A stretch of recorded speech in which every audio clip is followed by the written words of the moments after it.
Assalamu alaikum aziz ildeşler. Salamu alaikum Halmurad ağa. Ve aleyküm selam Kemine. Vatandaşlar esselamu aleyküm hemmenize. Halmurad ağa yine bugün size yürüyte dinge bir näçe sorama üçün çağırdım aslında. Şoň üçin mihman hökmünde.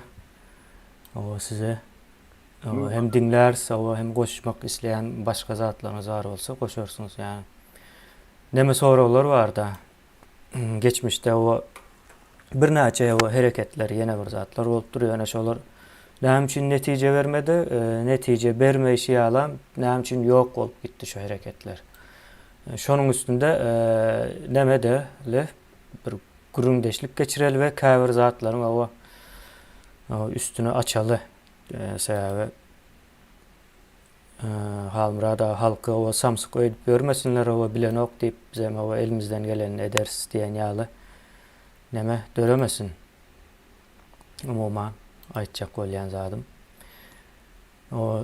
Ine ağzı birlik nemesi var da Halmurada yine geçen men ayıp geçtim. Onu köp ildeşlerimiz bilýän hem däldir. Ağzı birlik diýip bir zadyň barlygyna ýa-da ol adamlaryň içindäki neme edeni işlerine, yani içinde iş alyp baran adamlaryň kimligini bilýän adamlar ýene-ýeneler hakynda maglumatlar ýok, bilinmeýä, aýdylmaýa, hiç ýerde de aýdylanak Türkmenistana değişli habar berici, beriş seriştelerimi diýelim ýa-ni ulgamlary, radiolar hiçbir yer aýdanak bu zatlar. Ine buna biz häzir şu meseleleri gozgaly we esasy meseleye geçeli ildeşler nemäniň iň soňuna dogry esasy günäkärlere diýeli değinip geçmekçi bolýar. Şonuň ýaly Halmurad aýyna buyurun. Ağzı birlik diýilen hereket näme, nerden çykdy, näme üçin ýok boldy, kimler bardy? Bugün akmı Hormatly vatandaşlar, Agzybirlik Halk Hareketi men bilşime göre 89-njy ýylyň şol sentýabr aýynda döredilen bolmaly. Ol bir. Oň içinde kimler girýärdi? Şol inteligensiýa wekilleri. Esasan döredijilik inteligensiýa, ýa-ni ýazyjylar, şahyrlar, tehnik inteligensiýa wekilleri. Esasy emmesi aýdaly adamlary şol aşgabatly, ahally Mar welaýatynyň onsoň biraz şol Balkanyň mady 3-4 adam men bilýärler. Beýleki gyrykçetlerden lewapdan bamy adam ýa-da daşowdan onçosundan aýdyp biljekkä, ýöne esasy aktivistler şol Aşgabat, ahal, Mar welaýaty. Soňra Balkanyň bir näçe. Men bular bilen haçan tanış boldum. 90-njy ýyly şol deputat bolup baranda men kardeşim bar ýa-da Geldi Mehmet Egidiýew. Şol ýa-ni şol Agzybirligiň egni bir başlygy bilen ýa-ni gatnaşykda bolan duşup duran onsoň Nurberdi Nurmammedow on familiýasy. Olar egni bir başlyk diýen, näçe iki başlyk bar olarda. Ikincisi Hudaýberdi Halyýew, o şol olam ýazyjy. Ine şu Agzybirlikde iki sany egni bir başlyk bar, dem başlyk. Şol saýlany öz aranda.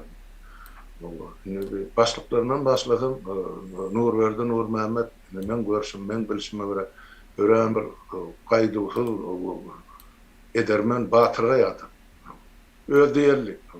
Diýen ýerini gördük burada. Ol eýmenip çekinip duran adam da Niýazyndan ýa beýleksinden. Onun şu energiýasam töweregine adamlary ýanamaga ene güýç toplamaga mümkinçilik berdi diýip düşünýän. Karizmatik adam, karizmasy bar we deşlek uzun maýly şolar ýaly görmege adam. Hudaýberdi Halyýew tersine ol ýumşak ýazyjy, kän bir gürläwimdir ona. Ne Hudaýberdi Halyýew men bilýän bilşime görä doglan ýary şol Çarja welaýaty bolsa gerek. Men şumal ýadyma düşdi. Şu adamlar ýol başlasy. Oň içine girerlerin içinden men öz bilýänim, köp ýyl soň duglamak bolup gatnaşanym şahyr, Şirali Nurmuratow bar, olam ýogaly 2016-njy ýylda. O dünýäsini täzeledi, olsoň olaň içinde meňne owadoşum şol ýa-ni öldürilen şahyr bar, Bapla Göklemew. Bu neresi? şu görnükli wakillerinin biri şu adamların goşgularının üstü bilen şu kuruma tanarlı köp berdi. Talaplarım şeyle bolup gitti. Akmurat Şerif'in gören adam da Lyon'a bilen şeyle galamiyet adam şular ya zehirli adam vatansever yigit bolurluğuna bana aittiler şu var. Ine ondan benim biri vardı onun içinde yankı men bilýän şol yankı Mohamed Seyit Murat heykel taraşları vardı onun. O men ýadymdan hemçin galy. Şol başda şol Niýazyň heykellerini ýatyp başlaryň biri şol ýok. Adı biriň adatda. O şol ustahanasyna oturup yankı adı biriň ýygnaklary geçýär. Ýöne soňundan şol Niýazyň heykellerini ýatama başlaýar. Onun adymda sonra berýärdi. Näçin? Mohamed bulan heykelini ýasaýan ters gelýär bizim ýöne. Ay bolýarly diýär şol hakimet ütganyň kellesini toglap aýrarsa täze geljek prezidentin kellesini ýerine oturda ersin. Jogap berýär diýdi. Hem gürkünç hem gynançly elbetde. Rejimiň öňüne beýdip ekwilik etmek bolanakda. Eger sen şu ýola düşenmersem soňuna çelişeýdik. Giden ýigitler bar, adamlar bar. O sada adamlarym bar, ardy berilin içine. Ol diň hemme intelligensiýa däl. Halkyň içinden çykan ýaşullarym bar. Men olary nerden bilýän? Şol meni 90-20-nji ýyllarky geçiren ýemelerini çağırdylar. Ýatlama gününe 10-njy ýanwarda şol Göktepe galasyny wepat bolan ýatlama günü. Olam şol ýatlama gününi başlarlar, ene Agdyberli halk hareketi. Aýtmak gerek. Türkmenistana ýatlama gününi gyrdan Agdyberli halk hareketi. Bilemat men 89-da bardylar şo tak. Ýok 89-da baranlarlar. Eger döredileri şu sentýabr bolsa, diýmek 90-njy ýylyň ýanwaryna baranlaryny bilýän. 90-da men çağırdylar, men gittim. Ine şo ýyllar, ine soňra niýat bolan elinden inisiatiwan aldy. Ine resmi ýagdaýda döwletiň ine şol Göktepe galasyny ýa ýatlama günü şonu gyrdy. Bir Urbanogul geldi de onu yatırdı.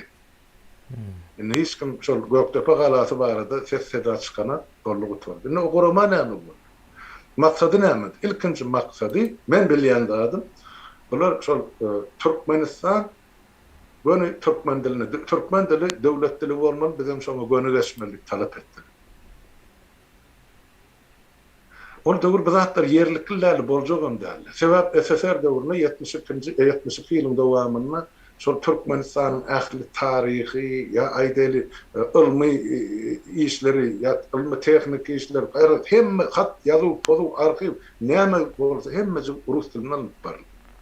Şu zatlar döwleti ýöretmek rus tilinde. Şu zatlar bir günni aýryp soň ertesi gün senle türkmençe geçip boljak däl. Bolmajaklar. Şoň üçin biz şolum talapynyň esasyny, Agdyberliň talapynyň esasyny ýokary sebäpde 90-njy ýylda kanun kabul etdi. Türkmenistan 9 ýylyň dowamında ýuwaş-ýuwaşdan doly türkmen diline geçmedi.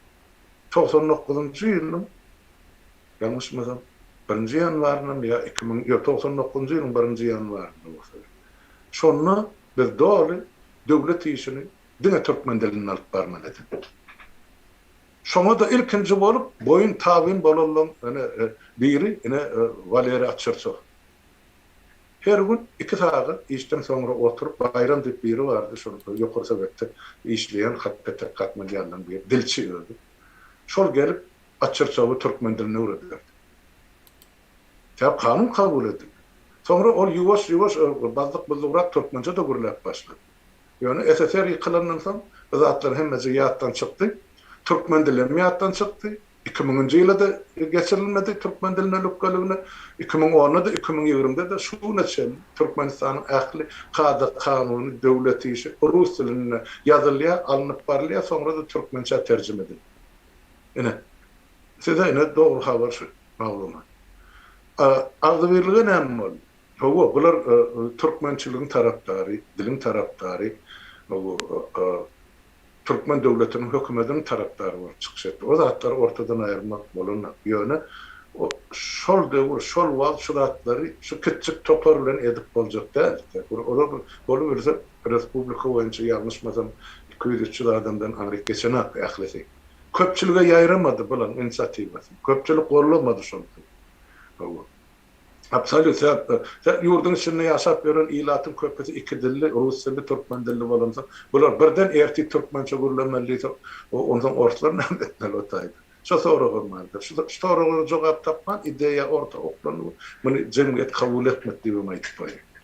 Yani şu halkı, vatanı, ak yürekten söyleyen, şu ak yürekten vatanı ve palu, bol, şu devleti, Türkmen Cumhuriyetini kurmağı ımtılsan adamda bazı ılımlısı, bilimlisi, yani ak yüreklisi, ılımsız ama olsa yaşlıları vardım da şu Göktepe kalası. Yani şol kalanı oran öten geçerlerin neberesi, kanuna şol aynen bulunur. Yani bolmadı. Yani ağzıverlik eser yıkılandan sonra yavaş yavaştan çöküp başladı, yıkılıp başladı. Baydak yalıp bol, yaka Nurverdi Nur Mehmet'in öýüdi galy ýurdun içinde. Men bilemek şuurla bar mı ayette, yok mu olup git bu ýaşy. Ýaşy bir çene baranmı? Men de urdu. Yo olan diýip baba eşitdik. Doğru Ha? ýalňyş. Yo olan diýen ýalakrak bir habar geldi. Sonra demetdik onu. Aw. Ana ýogalan olsa bilmedim men planda atyp aýtma, ana habar gelenden soňra. O diyecek sözüm var, onun idin ağalarları. Yani katı mertadım. Dağıyalık var, bir köz ağalarına da durdu. Yani onu yaka koydular. Doğruna adamlar darga aytma yani bir heykelini kurdu. O beylekler gidip niyaz hoşu hoştular. Olaram şu ağdı verilin ağdı. Ondan bir topar şu ağdı verilin adını olan yurdun daşına gittiler. Bir şu taydan ecir çekip çıkanın men bilyen o ne Hudaý berdi hali yazıcı. Onun için yanlış mı? 90 öğrendim, 95. yılda KGB'nin işgalleri tutup edip ölür yalıyancı kanalın boyuna taşlak gidiptirler. Yine sonra ondan yurtun daşına çıkıp yine Azatlık Radyosu'nu gelip şu tayda PTA çıkyanca işte dönüyor. Tam mollaçılığı diyenine bağışlayan dine, İslam yoluna uyup beş vaat namazını pardon bercay edip dine öz işi özgünü bilen meşgul bolanan. Halalatım. Yine onu bilýär. Onu galanlarım, yine var. Şol Kurban adını ulan, şundan men ağda boldum diýip döşünü yara dellerim var. Sonra yine Kurumuş mal eýesi galyda. Yok şol Kurban adlarım yok. Özüm yok. İdem yok, dowamatam yok. Ben özünden misal getirip diýen. Men yurdum içinde yoktu. 29 yıl. Yani ben bizim döreden kurumamız adamlarımızı verdim. Sonra yolbaşı Türkmen'den bara yerim. Deputat sayladılar halk. Şunun için ben 30 yıldan uğrak boynuma düşen yükü götürüp geliyene borcum ben hak hukuk talep edemem ama aylık tölenek hiç. Yani bir borç değilim bir zat vardı adam. Vatanın önüne halkın önüne şu borcu doğru düzü bercay etmeyen adamların köplüğü derarlı yine şu kurumada yıkıldı. Yine ağlı birlik, yine birleşmek, yine neticesi sonuna şeydik dağıdı. O birinci dara kurumu. Türkmenistan'ın ilkinci bolup şu siyasi cemiyetçilik kurumu ıglan edilen, ödülen. Yani registrasiyadan geçirmedi onun hükmü. Yine bizimki geçtiler internet sanatları. Başı registrasiyanın hasabanın kurumu yok. Yani şol SSR yıkılandan soň ýuwaş-ýuwaşdan bolan daşyn gabat, töwregin daşyny boşatdylar. Nurwerdine ýeködi galy ortada. Mundan 4 ýyl 5 ýyldan bir interwýusyny eşitdim Azatlyk. Şondan soň men Nurwerdden habarim ýok bolsun. Ene agzybirlik barada aýtmalysy şol. Näme üçin gurama ýykyldy? Içindäki adamlar şol ideýa dönüklik eden üçin. Şeýle boldy. O näme üçin diýe, näme bardy onu Halmyrada näme üçin soradym. Yine şoň içindäki belli başly o şoat içinde yer alan adamlar. Entek şu wagtda o ýurdun daşynda gezip ýördi, ýene de şu agzybirlik diýip o gyýgyryp. O soň ýanky nämäniň içine o KGB'niň adamlaryny yerleşdirýän ekenler we onuň ýanyna da şu KGB ýa-da şu güýje hyzmat etjek döredijilik ýene şu wagtda hazır Türkmenistan'daki döredijilik adamlarının haýsy dogry mesela. Şonu ýaly adamlara näme edipdir doly soň iş ýöremeýär. Buna mürite diýerler. Ýani siz agzybirligiň nemesini azap geçtiğinizde yine İksa'nın kurucusu var deyip asıl kurucusu. O son benim o Wikipedia'ya girdim seyrettim. O kurucusu 3 saniye yazıyor. O 3 saniye yazıyor. O 3. kişi hem o Akvel Sapar deyip o hem kim tanıyor o şahsı. Şol geçiyor o. Yani son ben bunu ne ettim? Soruşturup o gelen malumatları hemmesinden geçtirdim. Yani onun şu tayda pres sekreteri alakine nemesi var eken hiç yıl muruculuk yeri yok eken sonra o içinden yıkmana o kömek edenlerin en esasından biri deyip o malumat berýärler. Bu tayda duralı indi bu meselenin. Indi ikinciye geçeli Halmurad ağa. Yine ikinci daha sen belli olur mu kendi yani bu meseleler. Ova indi birleşen opozisiya diýen bir zat bardy. Ondan soň Halmurad ağa ova sizin hem içinde gatykan ýyllar hawa yer alan demäňiz. Ondan soň hawa men Azatlyk radiosu hakynda da soramak isleýän ildeşlerimiz bilmek isleýär. Bu zatlar hawa 30 ýyl bundan öň bolan, 30 ýyldan bäri bar bolup gelýän zatlar bar ýöne hawa bize nämäni öwretdiler diýär. Biz diýär şu soňky 2 ýylda öwrenen zatlarymyzy hawa toplasaň diýär soňky 30 ýylyň nemesiniň bir 100 essesi bar diýär. Ine şol näme o değinip geçeli Halmurad ağa. Bana näme sorulma. O ine birleşen opozisiya bar edy gurulmalarym. Nädip ýykyldy? Esasy nädip guruldy? O nädip alınıp baryldy? Soň nädip ýykyldy? Şolar gerek. Soň men gelýän käbirneme maglumatlar bar. Olary gerekli görsem aýdyp bereýin. Şu taýda meniň öňümde ýazgyly dur. Birleşen Türkmen Opozisiýasy urulan wagty 90-njy ýylyň güýz aýdy. Bilemok şuma oktyýarmy, noýabrmy, 90-njy ýyllygyny men bilýän şol. Maňa Şahir Şiraljan etdi Moskwadan birinji geldi. Ine şol birinji salamlaşanymyz şol boldy. Aýtdy men diýdim, men Şahir Şiraly ine Moskwada wagtyň bolsa diýdi, ýagdaýym bolsa geläýsen bärdini Abdukulom bar. Olam sen men görüşjek diýip aýdy, ýene de adamlar bar diýdi. Telefonunu aýtdy, adresini aýtdy. Men aýtdym bolýar, o menim Nijni Novgorodyň bir emesini raýonyna oturan adam şo taýdan. Otlamın ertesi günü bardım. Şiraly kwartira ömedýänliken istimade edýän maşgalasy maral görgüli pahyram ýoguldy. Karşylady. Şuraya çaýty içdik ondan. Abdukul geldi şo ta. Ýany bilen Malik Şarif diýip bir şu armyga şol ýerdi. Dik oturup bilen atdy. Beşer çaý içdi. Ondan ýene kim geldi? Ýene biri bardy, anyk ýadymda däl, ýöne şunu at tutýan adamdan däl, onuň şo taýda Zerip Nazar geldi. Zerip Nazar ama. Şol Azatlyň nemesini diýerim. O salamlaşdyk, wagt etdik, o eme diýdi, şuraya gurrun bolly, ene diýdi. Awdagan nedine garşylyklaýyn. Şuraya Niyaz'a karşılık ben kandidat edip görkezmekçi. Sen neydi, şu meselenin neydi, nahil garayandı, benden soradı.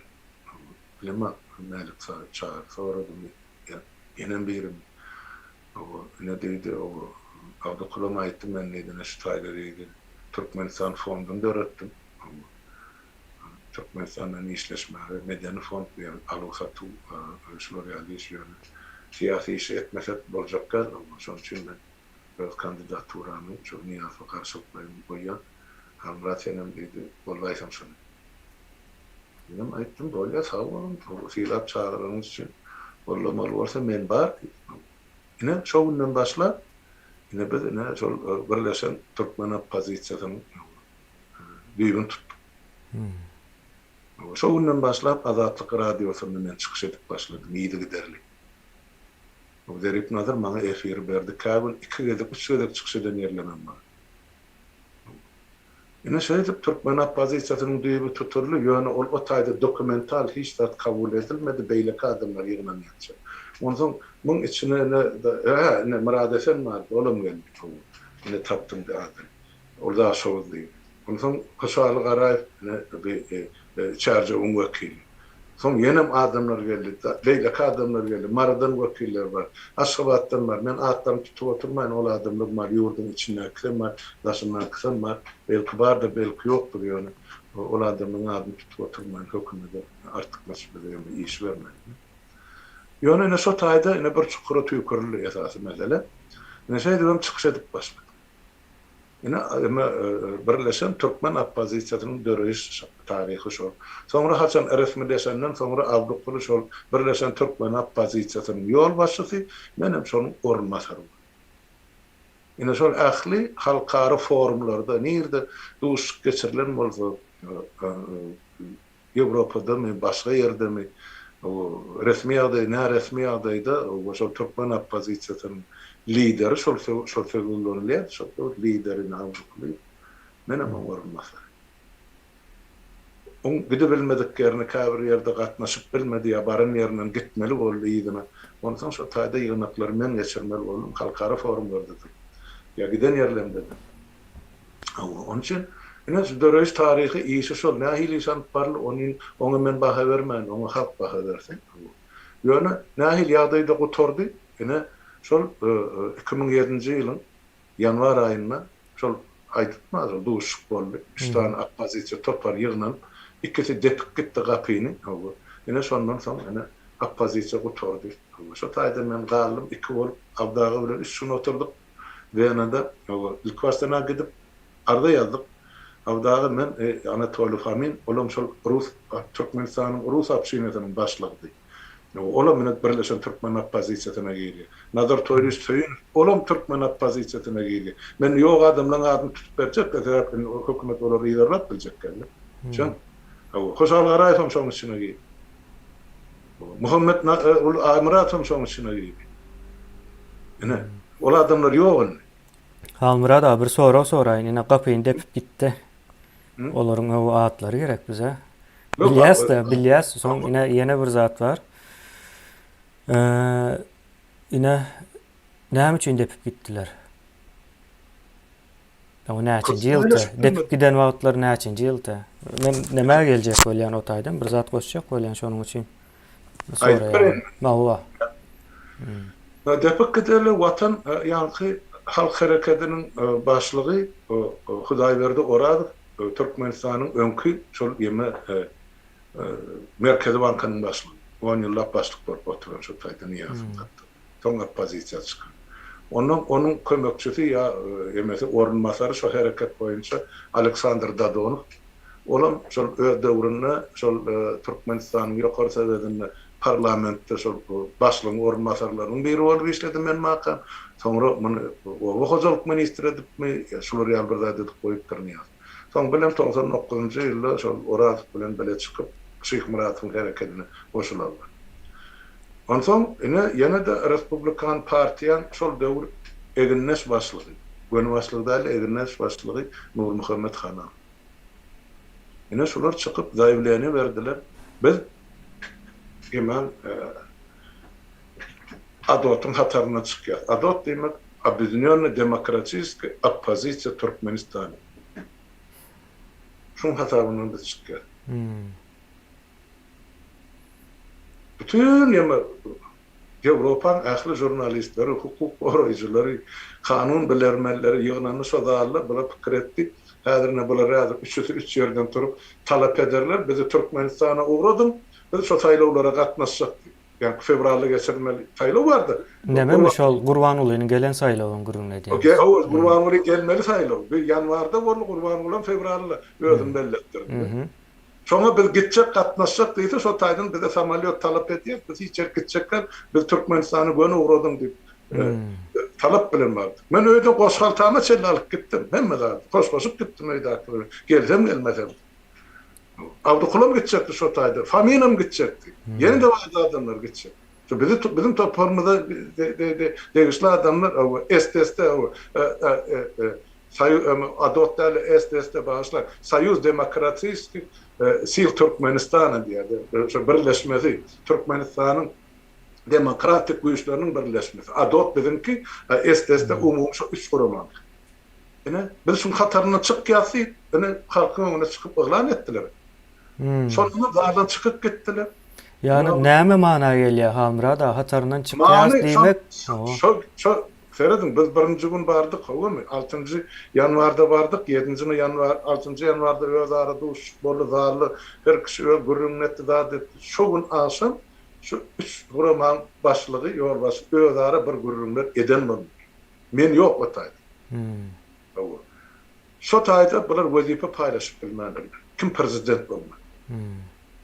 Ine şoň üçin olar gara çykyp gediýär. Iň gowsy Gurbanyguly bolsun. Ne sonra dittirler de. Ýaş prezident. Yok. Bu zatlara o sözler ne goşadyrnaň içinde yazgyly da bizim elimizde. Ene şu ýagdaýda ine halkymyzyň maňlygyna gara çek. O ine ildeşler o men Halmurada aýdyp berýän şol o ýaş prezident oňa o näme bermeli diýen adamyň ady Akyl Sapardyr. Onam ine şu taýdan açyk aýdyp geçeýin. Soň ýene bir zat goşjak Halmurada ine guruluşy barada aýtdyňyz da 93-nji ýylda diýip soň şo gurulandan soň 94-nji ýyla ýakynrak wagtlarda bolmaly. Ine şol nämäniň Abdukuliýewiň demesi hereketi ýöresin diýip o sapara $2,5 milyon pul berýär. Ine bunu aýdyp geçeli ildeşler ine eger Türkmenistan howa şu nämede düzeljek bolýan bolsa diýip pul sorap barypdyrlar. Ine saparaga $2,5 milyon.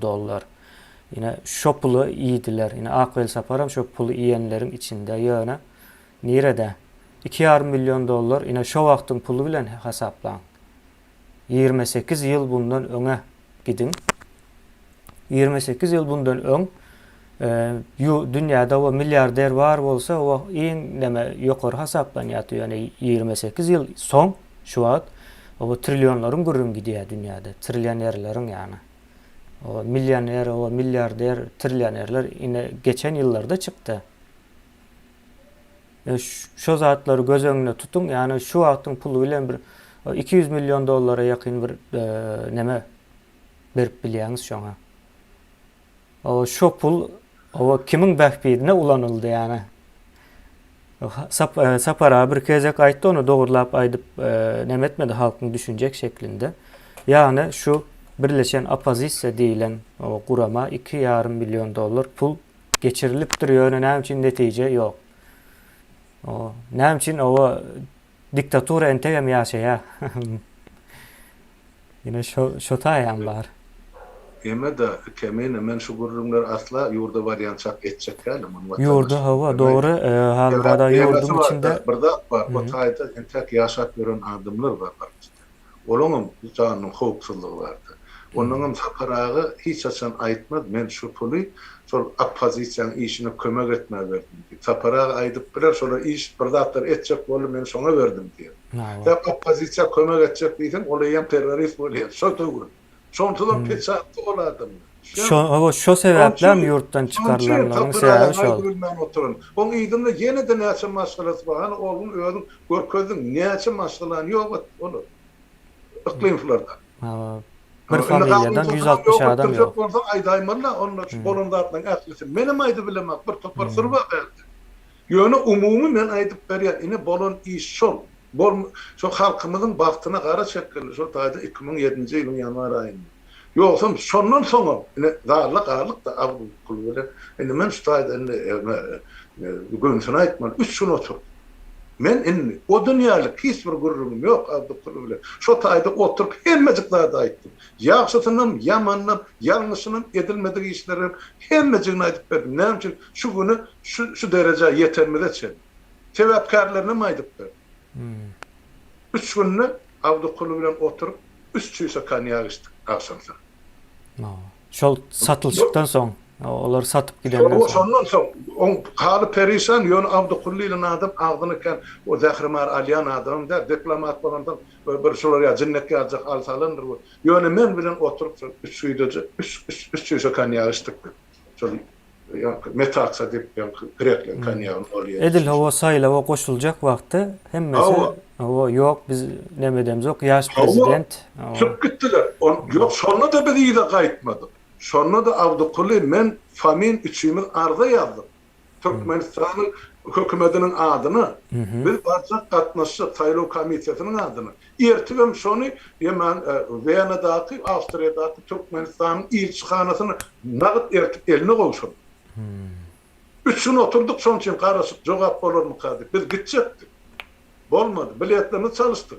Olmadı. Ahir son onunla öyleyine kayıtmalı oldu. Yani ben in sonku edip görüşüm olursa Abdülkuli'ni, oğlum son 10. yanvar olsa idine kayıttı, 10. April'de de yok.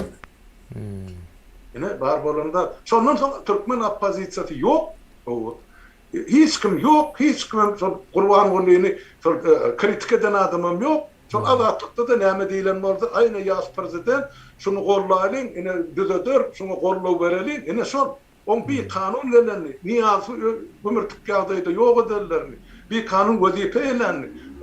Bizim otaýda arda ýazanmady, gitjek diýenmedi. Bu zatlar hasap alınmady bardy. Kelam agyz hiç ýerde şuwna çelli gurrun ýok. Ine ýaş prezident diýip taýlanyny ne edip oturan işi. Häzir men oğlum taýýarlap oturýarlar diýdi. O gelen Mıngsıçan bokundan enayi boljak. Halmurad ağa, ine gepin gysgasy. Ýa-da bir zat aýdy. O 2,5 milyon däl. Ýene de bir Abdulkulmaňa jaň edip aýdandady bar. Ýam Şweýçarda. Abdulkulmaňa jaň etdi Moskwadan Halmurad diýdi. Sen näde saparyklyma jaň etdi diýdi. Şondan näde 2 milyon dolar haýyş et. O bize işimize gerekti. Son dedi, yurda varamada men onu 4 edip berer ýaly ederim. Şol 2 milyon. Bersim şonu biledi. Avdaga dedi, ikiniz bir-birinizi tanıyan adam. Näçe men ona jaň etmeli? Sen özüň bunu jaň edäý, taparykly. Ay ýokla dedi, senin men orunmasarym, sen jaň edende gelişmende durmy dedi. Men o 2,5 milyon berenden haberim ýok. Ya bana aýdylan zat ýok. Diýstat men onu soň stat çıkamyzdan soň men ömeden sapara bana dowuzun aýtdy. Ýöne sonuna dowru ýaňdypdy. Men jaň etdim saparadym, şular ýarlym. Abdulkuliň pul soraýar 2 milyon dolar gerek umumşy syýasy işlemler üçin. Onuň diýdim, olam mugtalydım ýurda baramyzda 2 set biýdine bereň ipsel berdi. Sapara bir güllük demedi. Kendi sonundan sonra diýdi. Näçe öýjän eden akbaryndan ikinciden neydi? Öňkü berilirler az mı ya nira karşılama diýdi. Inne diýdi, "Muny berse nira karşylajak, şonu lütfasdan aýdyp bersin" diýdi. Birinciden pulum ýok bolsa da diýdi, "Aýtsyn näme karşy, belki men pul tapanam" diýdi. Abdukula jaň etdim, aýtdym, "Mene şolary ýar jogap bar" diýdim. Kumurda bir söwünni bolup şo bilen bu tordy gurdy. Ýene de şol 2 milyon üstüne sorady. Indi 4,5 mal ya da eger alanmalysa. O nira harcadyl ol 2,5 milyon açanlanmışdyr, näçe alınmışdyr, kime berilipdir bilemek. Ondan başga da kana edilen işler, bu bir fondun adyna näçe pul tölenýär, halkara guramalarda. Opozisiýa diýip näçe pul tölenýär, o milyonlap dollarlar gitdi. Nira gitdi, kime gitdi? Ana ham hasabaty. Ýok. O sapara Halmurad ağa. Gepin gysgasy näme bardy şu agzybirlik ya birleşmek ady aslında o bir zatlar näme diýär, soň içine syzyp girýärler. Ondan soň o şo taýda iş iň soňky nokatyna gelen wagtda gapyny dep gidýärler. Şo bardy, ýani birleşmek aňyrsyndaky zat şo, ýani birleşmekdäki maksat nämedir? Yakynynda tutmakdır. Yani KGB'nın bir ideologiyalarının içinde bir ideologiyadır.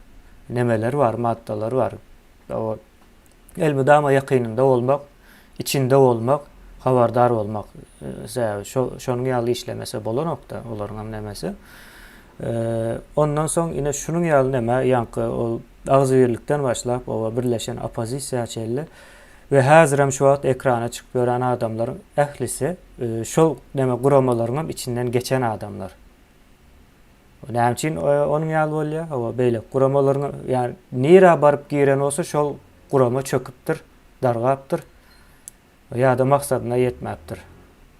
O näme üçin diýen soru döreýär. Onuň sebebi şol Aňra işlemekden gelýär-de ýyllardan bäri, soňra o ekrana çykan wagtlary o halkyň aladasyna edýän ýaly görünmeli. Ine o hasaby ine 30 ýyldan bäri şolar ine gezip gör, olara soramaly. Yani 2 ýylyň içinde biz şunça zat edip bilýän bolsak, o ya biz o neme bolmaly bolýasda. Adatdan daşary adamlar ýalak bolmaly bolýas, ýa-da olar başga bir zatlar o niyetinde var ve gizleýärler. Yani burada barda Kemil halkımızın bilmeli der orada. O döwürde agly birlik göreni bilen on erkine goýjak hökümet ýok. Hemme güýjüni KGB şonuň daşyna gurşaban. Daşyny gödekçilik etdi, içine de adamlaryny sokdy. İçinde näme gurrundan bolýan. Ol bir ikinciden ol ömede 94-nji ýylda bizim olmatada geçirecek bolan işlemedi hemmejiginem olýan hökümete ýetirildi. O şon üçin hana ol ömede Taşkentde Hoşaly Garaýew bilen Muhammed Ulay Muradov tutuldy. Kim berýär olaň telefonu KGB'nin elinde. Son bir gün ömede Abdukullun şular ýallaýdy. Demek oglum bağışlam gönefir. Şö onu aýdýardy. Men diýe telefonumdan dinleýän eken biler diýe. Şu çok diýip bir zat bar goýulýar. O şeýmede o döwür o öý telefonuna. Şoňa sokup dinläp oturan eken. Ama öýüne gelýänem KGB. Ol men öýüne bir gezek barymda öýüne geldi şol KGB'nin işleri. Ýüzgör şular ýaly görnüp durdy. Yemedi, sen başlyk bilen işleşirken men sen bilen hyzmatdaşlyk edeň, görüşmäge, gürleşmäge taýýar diýe awdaga soňra KGB maýoruny. Ondan başga ýene-de biri bar. Ondan daşary ol näme ýa-ni Malik Şarifim diýen KGB işleýän ona hana awdagaýdy bu. Başga merk gerekmi daş töwürün KGB'nin adam turdy. Ýene-de başga adamlar bar. O içinde onu şu KGB işlemedik Şahir Şira bilen men bolup galýan. Birleşen Türkmen opozisiýasyny hem ýanky ýa-ni bir Nazar Toýly öýünüp hem de Anatoly Petrovich. Ene men şolary guman bildirip biljekler sebäp olar ak ýüregi bilen şol işe ýapyşanady. Ova indi Halmira da indi maňa näme berseňiz men şu taýda ildeşlerimize ine men hazır aýtjak. O Akwel Sapar ine hökümetiň adamy ýyllardan bäri ine suwutnamasyny görkezjek hazırda ekrana getirecek. O onam hemme kimin tanayan o gahrman jurnalisti var, onun ağzından eşitersiniz. Ondan soň onu bir analiz edeli. O Halmurada mena şu at ekrana getirecek ýöne size eşitilmän biler. Size uğrattık biz onu hemen.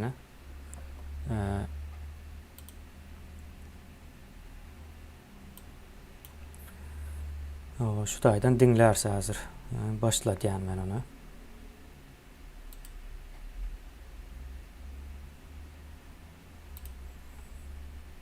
Bugün Akwel Sapar bilen teýüşdik. Käbir meseleň üstünde. Ol diktatorlyk etýär-de. Arada da şu birleşmek meselesi arada var. O hiç kim bile maslahat etmedi. Birleştik mi, birleşmedik mi onu ölçüyorduktur. Yönümlü efir gidip durka o taýda birleşim yok, bulady alalaşym yok diýmegem bir ýylla. O diýip oturan. O şon ýaly hereketi var da ola birleşip nädip birleşýär. Onuň ady bilen alalaşýan adamlar. Oňa aýdýan ady Abdukulifin gurulmasynyň ady da. Birleşen Türkmen opozisiýasy diýilen ad ol Abdukulifin gurulmasynyň ady.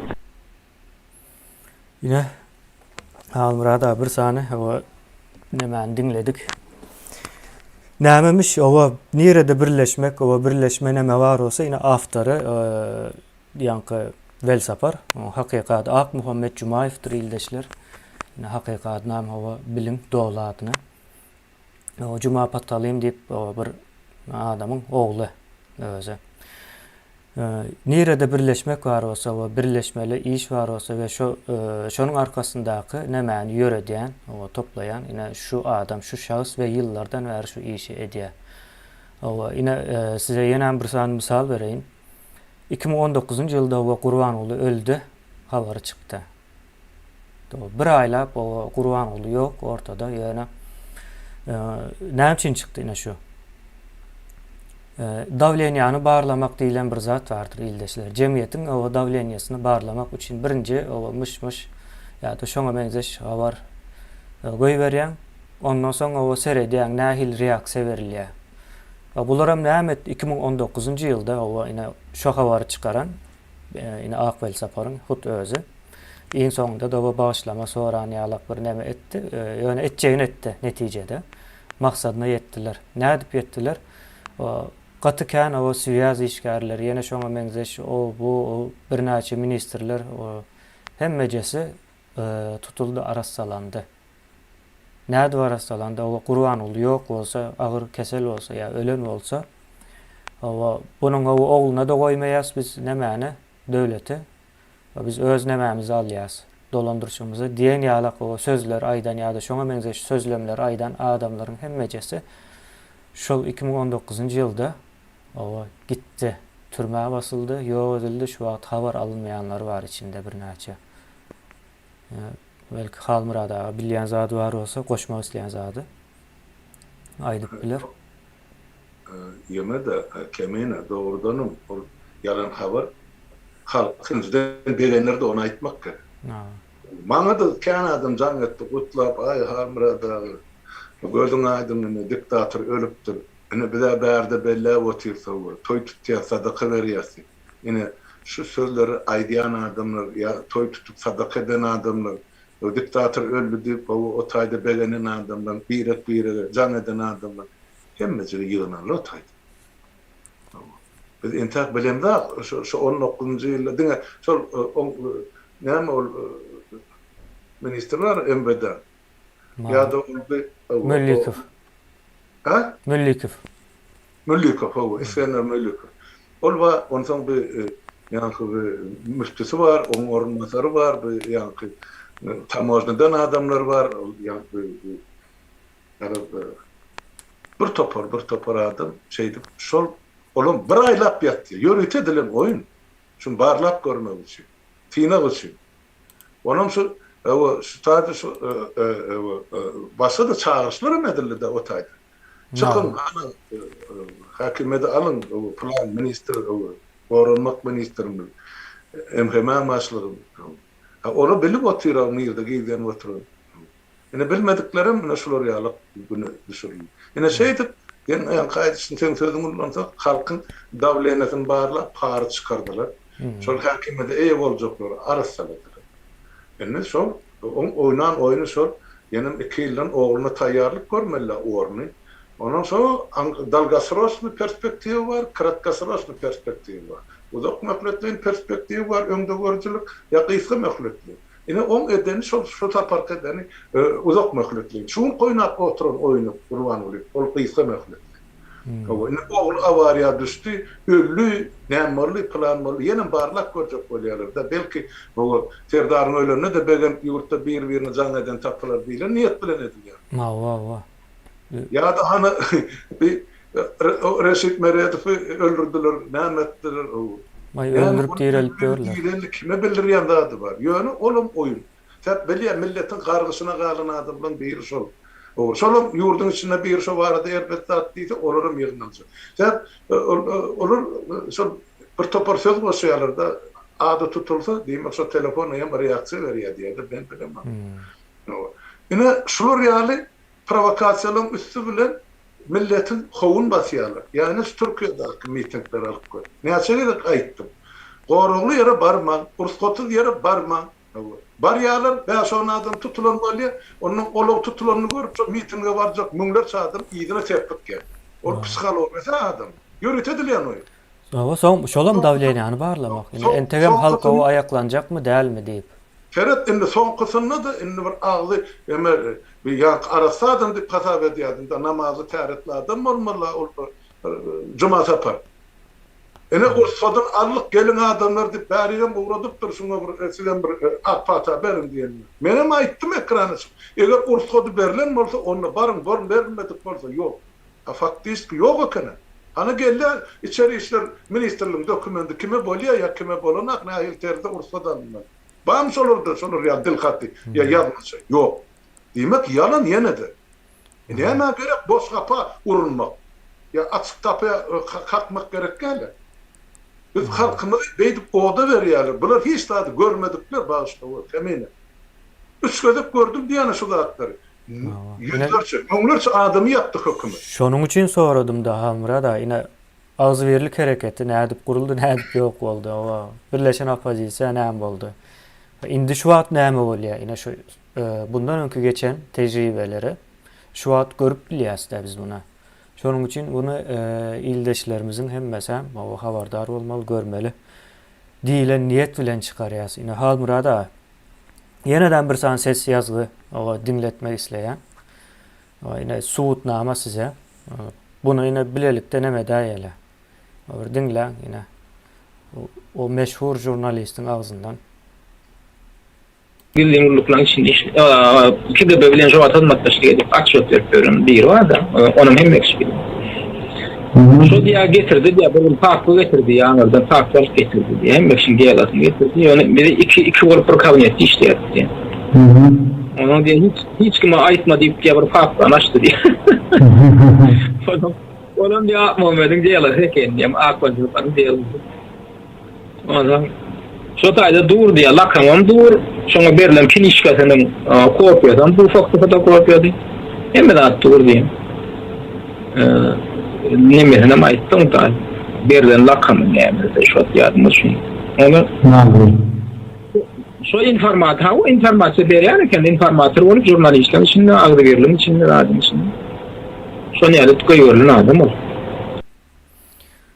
Yine hormatly ildeşler dinlediňiz. Awa men üstüne o hiç zat goşmasamam gaty düşünükli bir zat da yine. Yankı Allah'ım rahat nemen çıkarp bilmedi de şu ýadyna düşmedi. İçkili olmalı. O KGB'nın içinde berilen lakamy var. O çavuş diýerler KGB'nın içinde. O yine siyasi nemede de buna nahal diýen ekenler. Yine iksan lakamy var bunun. O çavuşun hekayesi umuman biz bu zatları bilmeli. O yalandan Erkin Türkmenistan deyip o kanal yönetmek bilen neme bolanok, erkin edip bolanok, sen özün düzü däl bolsaň. O zaman yine yenen bir kanal vardır, Şor İngrik deyip ildeşler. Yine şu kanal Akvel Sapar'ın o özüne değişli kanaldır. Bu bir yine yine de bir zat var. Yine Allah'a murat ama bunun KGB bilen işleşýän o içinde o papkaların barlygyny bizem bilýäs o papkaların barlygyny, papkaların içinde näme ýazýanyny gowy bilýäs. Siz o zatları wagtynda ama bildik, gördük, o kän zat bilýäs, ýöne ýüpüňiz uzyň. O Allah'ım rast senem şolaryň içinde bir tarapdan ýöne dine o şonu halamaýanlygyň üçin, o içkili bolanyň üçin şu zatlara o aýtdym. O dogry etdiň ýöne ine ildeşlerimize Huda kömek edýär bir tarapdan şu zatlara o Huda aýtdyrýar. Huda aýtdyrýandyr bulary. Ine karar verin. O bir san jurnalist var, o beýleki jurnalist diýip ýöräniň KGB'nın agentligyny bilýär, hemme zady bilýär, ýöne şonda da ekrana çykyp o bizi ýamanlan bolýar, bize tankyd edýän diýip şu sözüň astynda tökmed edýär. O kim üçin edýär? O bize tökmed etmek kimin peýdasyna?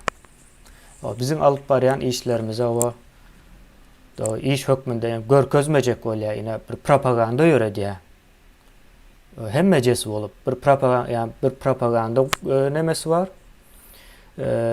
Hökümet şol diktaturany goramak, o Gurban ulyny goramak meselesi däl. Sen Gurban ulyny çalıştırmak isleýärler. Diktatura Gurban ulyny çalışmak isleýär. Başga bir diktator getirmek isleýär. Oňa da şu wagt biz päskel berip dursa, onu gaty gowy bilýärler. Bizim edýän hereketimiz olar üçin artykmaç gelip dur. Ýöne bolmaly däl hereket, olaryň plany boýunça. Bolmaly däl zatdy. O ýalňyş neme boldy. Ine bulam buna biz ykbal diýäs. O boljak zat o bolýandyr. Ýa-da näme diýilýär? O Murphy kanuny diýip bir kanun bardyr. O Murphy boljak zat iň öňünde soňunda bolýandyr diýip bir neme bardyr. Düşünce vardır.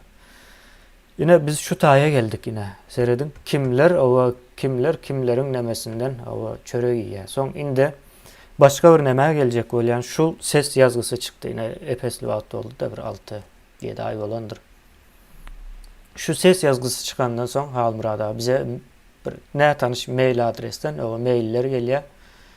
o nämemiş o Allah Murad'ın öýleri varmış. O şu öýlerin nemelerini yazýar bize, maglumatlaryny yazýar.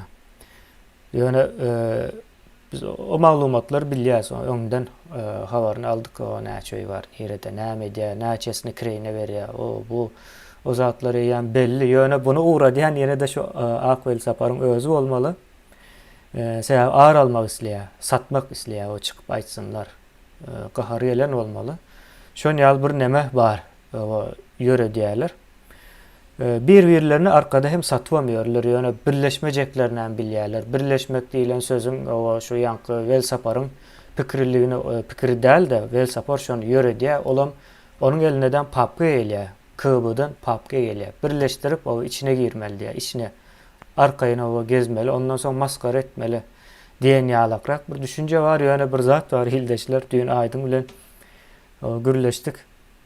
O maskara, o şu zatlar aýdyp maskara bolmaň diýip demetdi de häzir ýadyma düşdi. O hiç wagt o bir adamy başga bir adam maskara edip bilýän däldir. O maskara bolmak diýmek, o bir adamy öz-özüne maskara etmegini aýdylýandyr. Bir adam başga adama näme edip biler, ýa töhmet atyp biler, ýa-da hakykaty ýüzüne aýdyp biler. Şonuň üçin soňam bir-birimiziň etimizi ýemzok, o eti ýýändiris, ýöne bir-birimizinkini ýemzok. O bizden biri däl olar. O türkmenlerden biri däl, olar nira hyzmat edýänligi belli däl. O açyr soğuň gurup giden sistemasyna hyzmat edýärler, ýani diktatura hyzmat edýärler. Ol Niyazowy çalışdylar, seredin, indi bir näme geljek, ine şu çavuş diýdik de indi adyna. O çavuş bilen näme değişlerine geleli. Yine bu adam Halmurad ağa aýtdy da Gurbanuly o saylanan wagtda aslında o birleşen opozisiýada gidip saylawa goşulmaly diýdi, ýöne gapyny depip çykyp gitdi diýdi bu adam. O ýanynda da menen biri bar. O gapyny depip çykyp gitdi diýe, o ýaş prezident o gowy hyzmat eder ýene bir zat, o ýoluny açmaly diýen ýalakrak nemeler ulanypdyr. Umuman seredin nemeden gelýär bu zat? Näme diýilýär? KB'nyň papka göýberýär, şo papkada çykýan neme dir ýani. Näme çyksa şonu ýerine ýetirmeli. O bu ýaş prezident, gowy prezident, o buňa ýoluny açmaly. Edil şo zady o men seretdim Azatlyk radiosunda da aýdypdyrlar, ýani Halmurad ağa da aýtdy ýany. Ve yankı o çavuş mavuş diýenlerimiziň hem hemmesi hem aýdypdyr. Çavuşmy, çewişmi?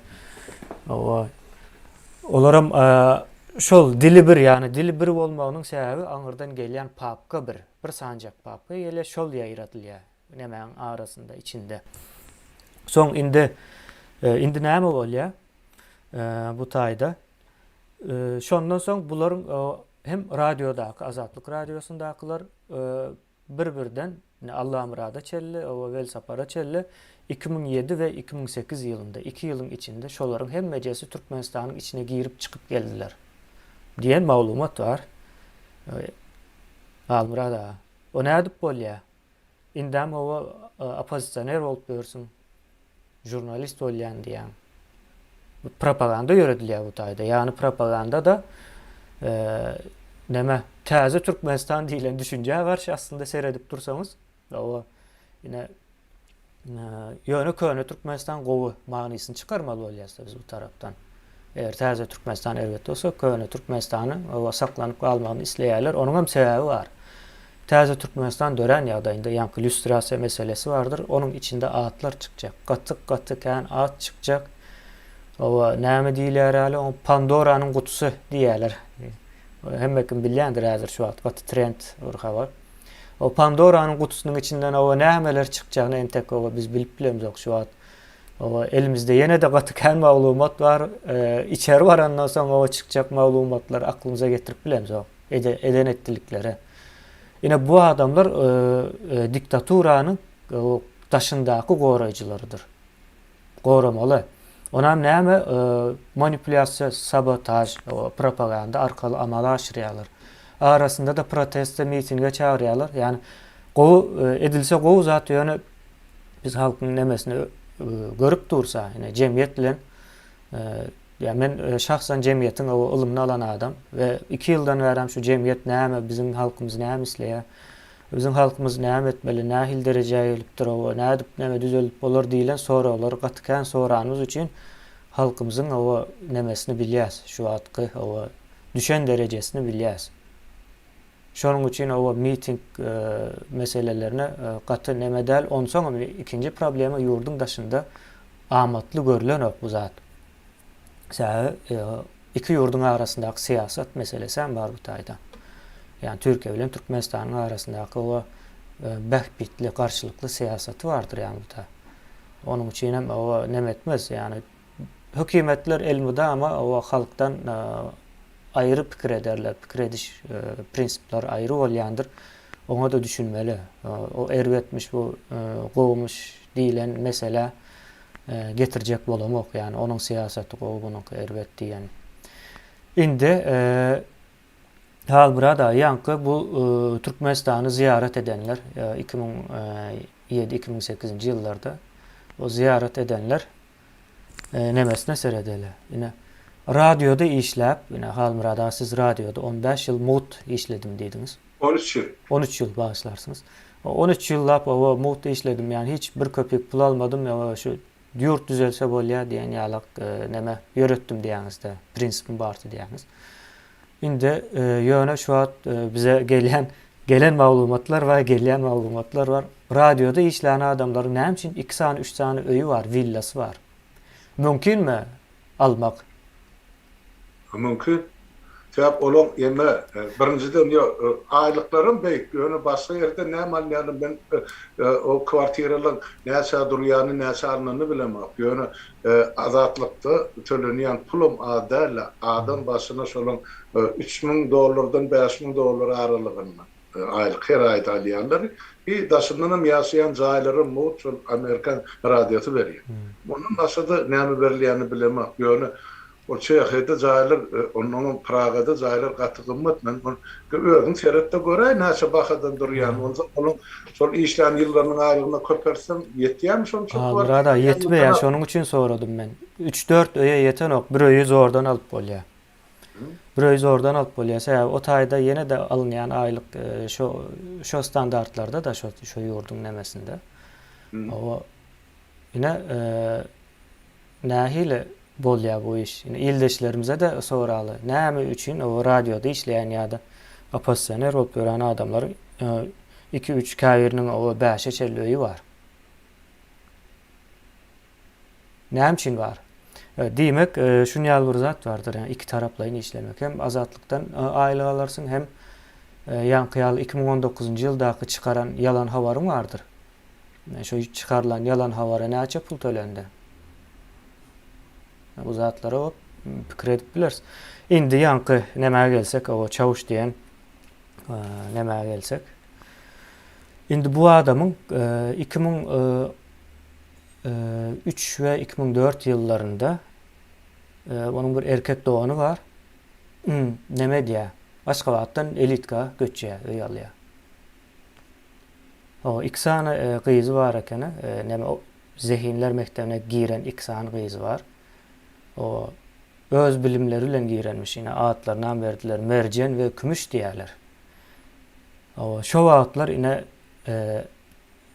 karşı bu nemede yurdun daşında o neme karşı diktatora Niyazova karşı o ne edip bolýar da onun doğanı neme alıp bilýär. Elitkada ýaşap bilýär. Yine ýanky saparany görkezlikde maşgalasyna gatykän maşgalar. Diňe bir familiýadan 160 adama ýakyn adam ömrü kül edildi. Öýler elinden alındı. Hatta saparanyň öz ejesini ýaşaýan öýe buldozer bilen ýykypdyrlar. Tekizläpdirler o. O nädip bolýar da o sen o ýurdun daşynda opozisiýa garşy näme diýen çykyş edýän ýöne o bolýar. Bolýar indi ikincisine geçeli. 2007-nji ýylda o nädip o towşan aptekçi o aptek açyp bilýär, işledip bilýär. Gaty milyonlar işleýär awtaýda hem narkotik söwdasy ýöreýär. Bilýärse öýde dermanhana açmak diýmek o narkotik satmak diýmekdir. Birinji ýerde durýandyr.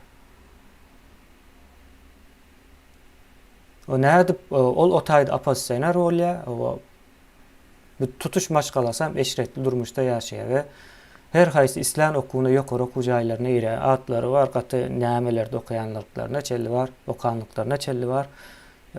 Bu taýda gerek däl, ýöne bizim bilýänimizi bilsinler. Ýüp gaty uzyndyr o Halmurad aga. Pikir edýärler o boynumuzdan ýüp düşdü mikän diýýärler. Şeken wagty bildirýär o ýüpüň boýunda barlygy. Ýene şonu ýaly o sizin ine opozisiya diýip ýörenleriniz ya jurnalist diýip ýörenleriniz aslında o kimlere hyzmat edýär. O kimlerin propagandalaryny ýöredýär. Ine Halmurad aga şu taýda bir 12-13 minutluk 13 ay bundan öň Türkmenoğlu'nun çıkaran bir videosunun bir bölümünü getirdik. İldeşler şu videonu hökman görün. Yine hatta ben onu täzeden post etmekçi şu videonu. 50 minuta yakınlık bir video. Onu hökman suratların yine propaganda ve manipülasyon işlerini nädip amala aşırıya ve şol nemeler kimlere hizmet edýär. Onu doğru görseniz gaty gowy edip düşündirýär. Ýöne biz şu taýda bize gerekli böyle var yine. Buların edýän metodlary bar da ýene sanap geçer, men onu aýdyp durmaýyn. Ýöne şu metodlar näme üçin ulanýarlar, hem özlerini halkyň gözüniň öňünde şüphelenmezýärlik derejäge getirýärler. O hem şol bir wagtda halkyň ýa-da şol diktatura sistemasyna garşy bolanlaryň öňüne geçmek üçin pikir edin. Hem gowy görünýän aslında o yerin aşağından başka işler ýöredip dursun. Şol metod bardy. Ine Halmurad aga häzir dinläli bir 12 minut. Ya şu taýda hem ildeşlerimiz hem dinlesin. O soň bunu dogry dinlemeňize o maslahat berýän hemmäňize. Gaty gyzyklydyr we yerlikli nemeler düşündirip berýär. Ben 1 minut telefon malyn zyňyrdap duraňyr. Bor. Aha.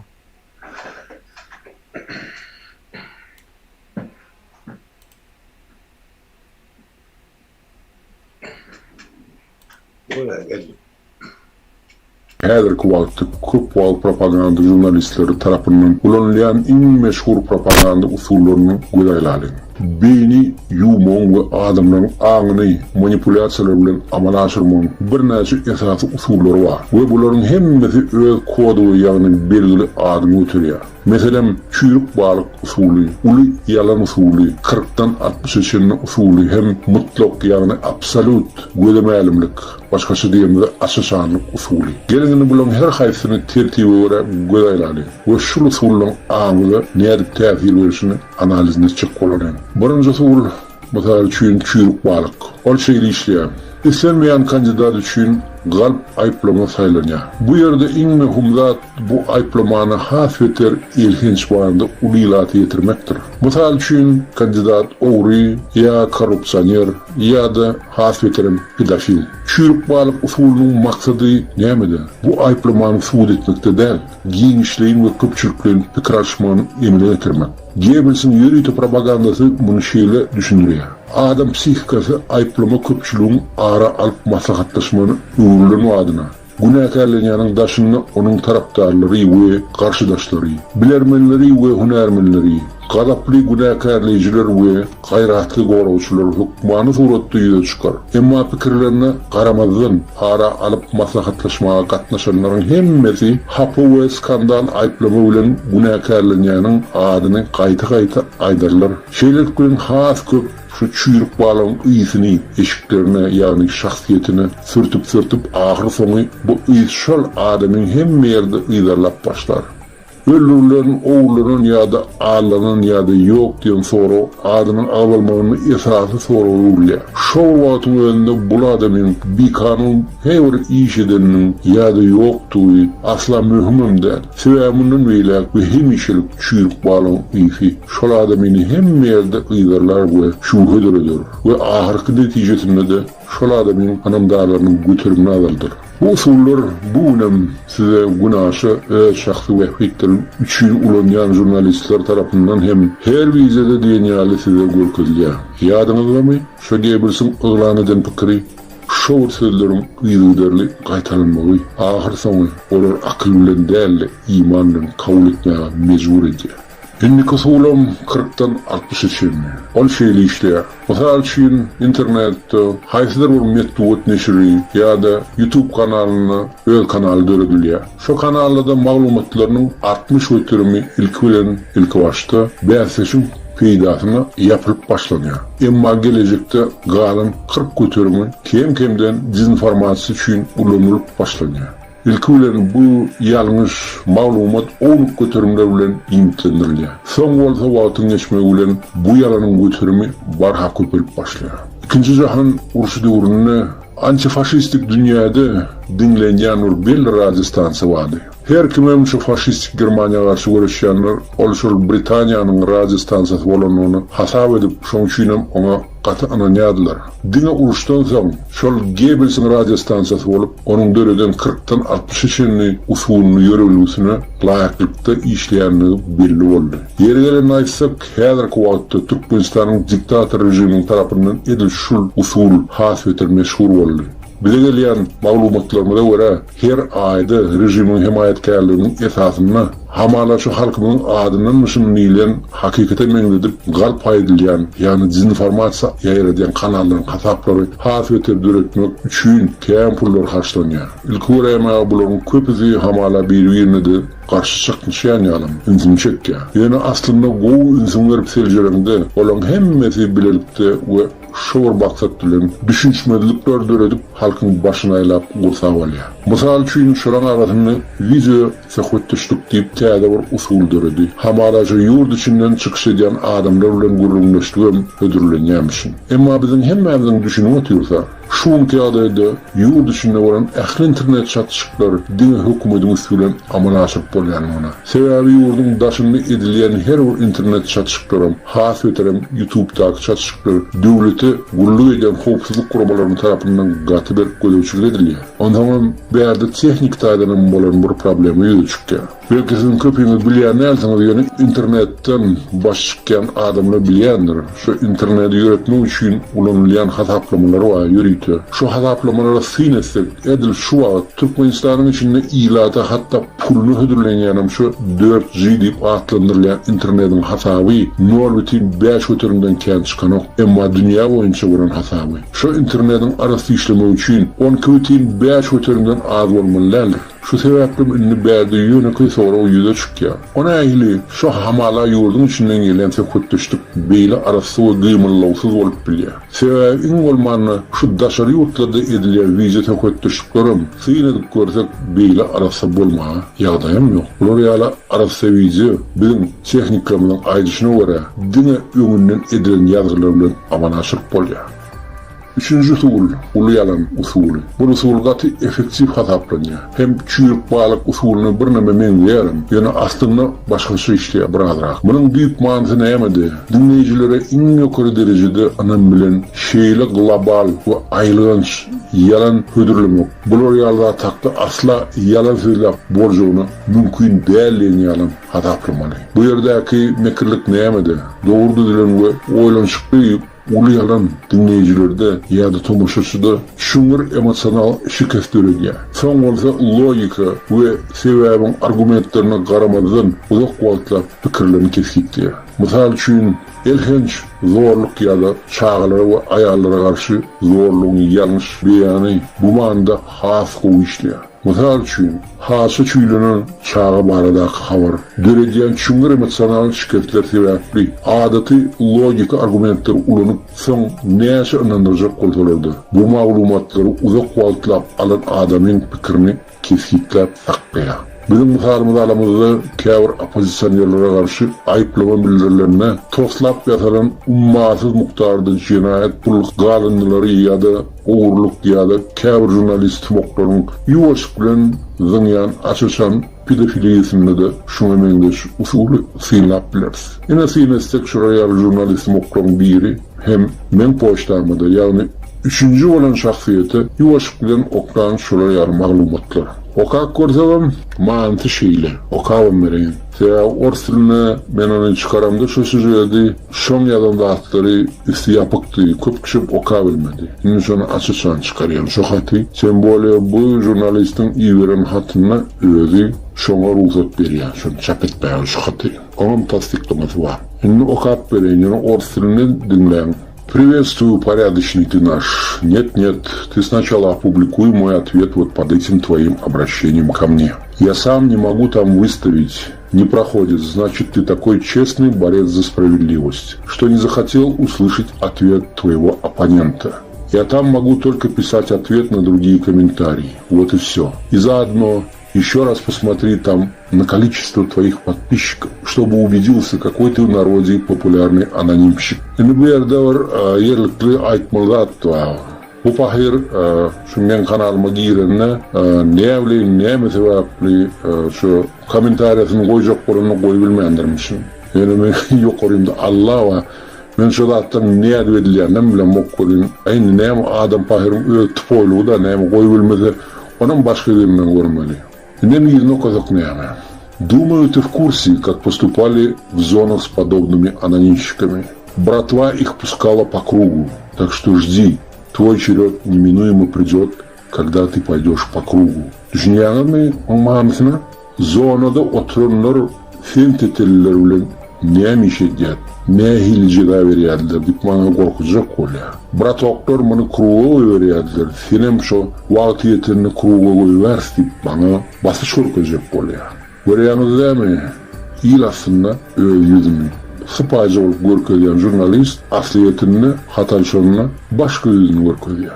Ters tarafını. Şu sebeple ben şu süjetimi 200'lü yanus deyip attandırdım. Sebebi görüşümü deyali bir yüzüm değil, ikim değil. Şular ya jurnalistim oklum yüzü köprek koyup çıkken. Инем ена идыгдыр гитсек. Ты ведь это прекрасно знаешь, именно поэтому ты, как трусливый шакал, не можешь раскрыть свое шакалиное чело. Как только раскроется, ты ведь прекрасно понимаешь, что на тебя всплывет столько дерьма, что тебе придется его очень и очень долго грести. Я вот нутром чую, что за спиной такого трусливого шакала просто не может быть ничего святого и человечного. И поэтому мы с нетерпением ждем появления твоего поганого лица перед народом, чтобы мои друзья в Ашхабаде уже начали поинтересоваться с твоей родословной до 7-го поколения. Näme diýdi? Şu Aşgabatdaky dostlarym sen ýüzüňi açdyň, sen şu ýelerkä maşgalaňy derine üstüne sürdi. Ýene bir basyş urkajak bolýar. Men ursorum şu sebäpli. Ol Aşgabatda kim beýle ýokdy derine öýdülýän baýmyşym. Amma haman işgärlerini başga hiç kim öýdülýän okmy. Men ýüzü açaýym dedi. Diýmek sen dostlaryň Aşgabatdaky mahaman işgärleri bolup çykýar. Sonra мирно не диандады. Мне за себя нечего бояться. Я чист перед своей совестью и душой. Даже если твой хозяин Сапар и где-то насильник-педофил Союнов поднимут хоть архивы всего мира. Düşünýäňizmi? Jurnalist, 3-nji şahsiýeti, başga bir adamyň awraýyny gaçyjak bolup berýän informasiýasy. Sen elinde barmy şu dokazatywlar. O hal muradyň eden etmişdiň. Nereden çıkardın? Näme sebäpli sen beýdip ýaňrap ýörsiň? Men şonu bilesim gelýär. Eger ýok bolsa sen düşünýärsiň bu zatdan hemmet jemaýat işdigini. Ondan jurnalistik etikasy diýip bir zat bardyr, sen özüňi demokratiýaň tarapdary bolan jurnalist diýip hasaplaýan. Ýani näme täze jurnalistikan şeýle usullary alamadyň. Elinde dokument bolman, şoňaly habarlary taslamaly ýaratmak. Именно поэтому мы с моими ребятами, Енор-Сапар, с нетерпением ждем твоего звездного часа, когда ты, наконец, пойдешь по кругу, как самый опущенный гопник в истории туркменского народа. Жди, шакал, твой час неминуемо придет. Мен hukman garaşan, anamrat, men hukman garaşan, jurnalist sumok. Ödüm sen ulan yüz çakmışyanşa, anışanla, joavni, mama personalni verersin. In sonunda da hiç şeyli чирок кельмариали на океан. Я тебе собственноручно даю свое согласие, чтобы ты использовал данное мое письмо в твоем очередном шакалином вое, и чтобы оно стало достоянием общественной гласности. Аллах мурат. Sen şuda haýşyň men ýerine ýetirýär. Oy ila bilsin senin hakiki yüzüňi. Ene adamlar görüşüňiz ýaly bu jurnalistimiň uly ýyle görkezýän keşfi bilen hakykat keşfi atlady deňilmeýär. Bolmasa özüne hakiki professional jurnalist diýen adam gaty düşünmelidir. Bular ýaly hereketleriň jenaýat tarapdan ýyzarlanyp jeda berilýänini hakda. Ene bolýar, indi bolsa dördüncü sul. Ola sul çat olmasa da itibarlı olsa da netije berýän mutlak açıçanlyk, ýani metod absolutny очевидности diýilýär. Bu usul propagandistlaryň arasynda has meşhurdur. Bu usul näme işleýär? Bir zady suwd etmeň ýerine dinleýijileri anandyrmak isleýän zadyny açyçan, özüni açyk görkezýän we şonuň üçin hamala ilatynyň aglaba köprügi tarapyndan şertsiz bollanýan bir zat hökmüne görkezilýär. Görünüşinden ýöne köylüğüne garamazdan bu usul diýsen täsirli. Sebäbi adam psihikasy oňa goşulmak isleýän köplüğün pikirine awtomatik reaksiýa berýär. Ýöne bu usulyň esasy şerti diňe köplüğün hökmany suratda ýetmeliliginiň we goýlugynyň mutlak we şertsizligini ýatdan çykarmalydyr. Ýogsa birleşmek täsiri ýüze çykmaýar. Mysal üçin bu usul bilen köpçüligiň psihologiýasynyň täsiri aslynda käbir opozisiýa partiýalary diýip adlandyrylýan hatarny köp sanly goýlawçy doldurýarlar. İlk başta öz hatarlaryna diňe bir näçe adam bar bolan bu opozisiýa diýilip adlandyrylýan öz pikirleriniň ýa müňlerçe adam tarapyndan gollanýanyny beýan edip başlaýarlar. Şol wagtyň özünde beýlik adamlaryň ýürüýüşlerinden hem mitinglerinden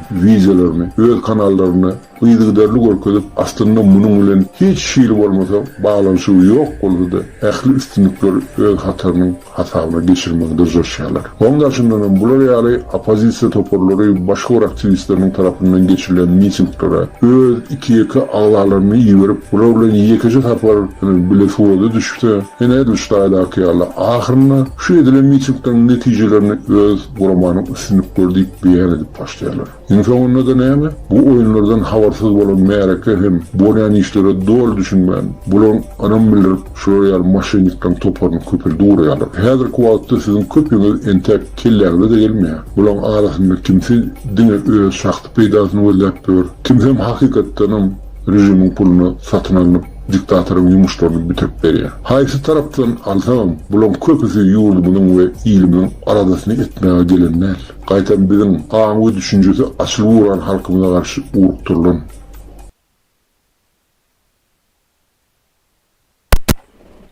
Halmyrada. İldeşler dinlediňiz, gördüňiz. Metodlar barada gurrun berýär ýöne esasy men ünsüm çekjek zadym bu taýda şu. Yine Yank Allamrat o diýilen jurnalist, o türkmenowna meýli uradýar, ýani näme diýle ugrajat edýär. O sen diýär, o maskara ederse, o seni tutuş maşgalaň bilen, ýedarkaň bilen ýok eders, gerek bolsa Aşgabatda nämelerimiz. Şonuň ýalyk o gurunlar edýär, ine serediň o Aşgabatda onuň näil nemes bolup bilýär.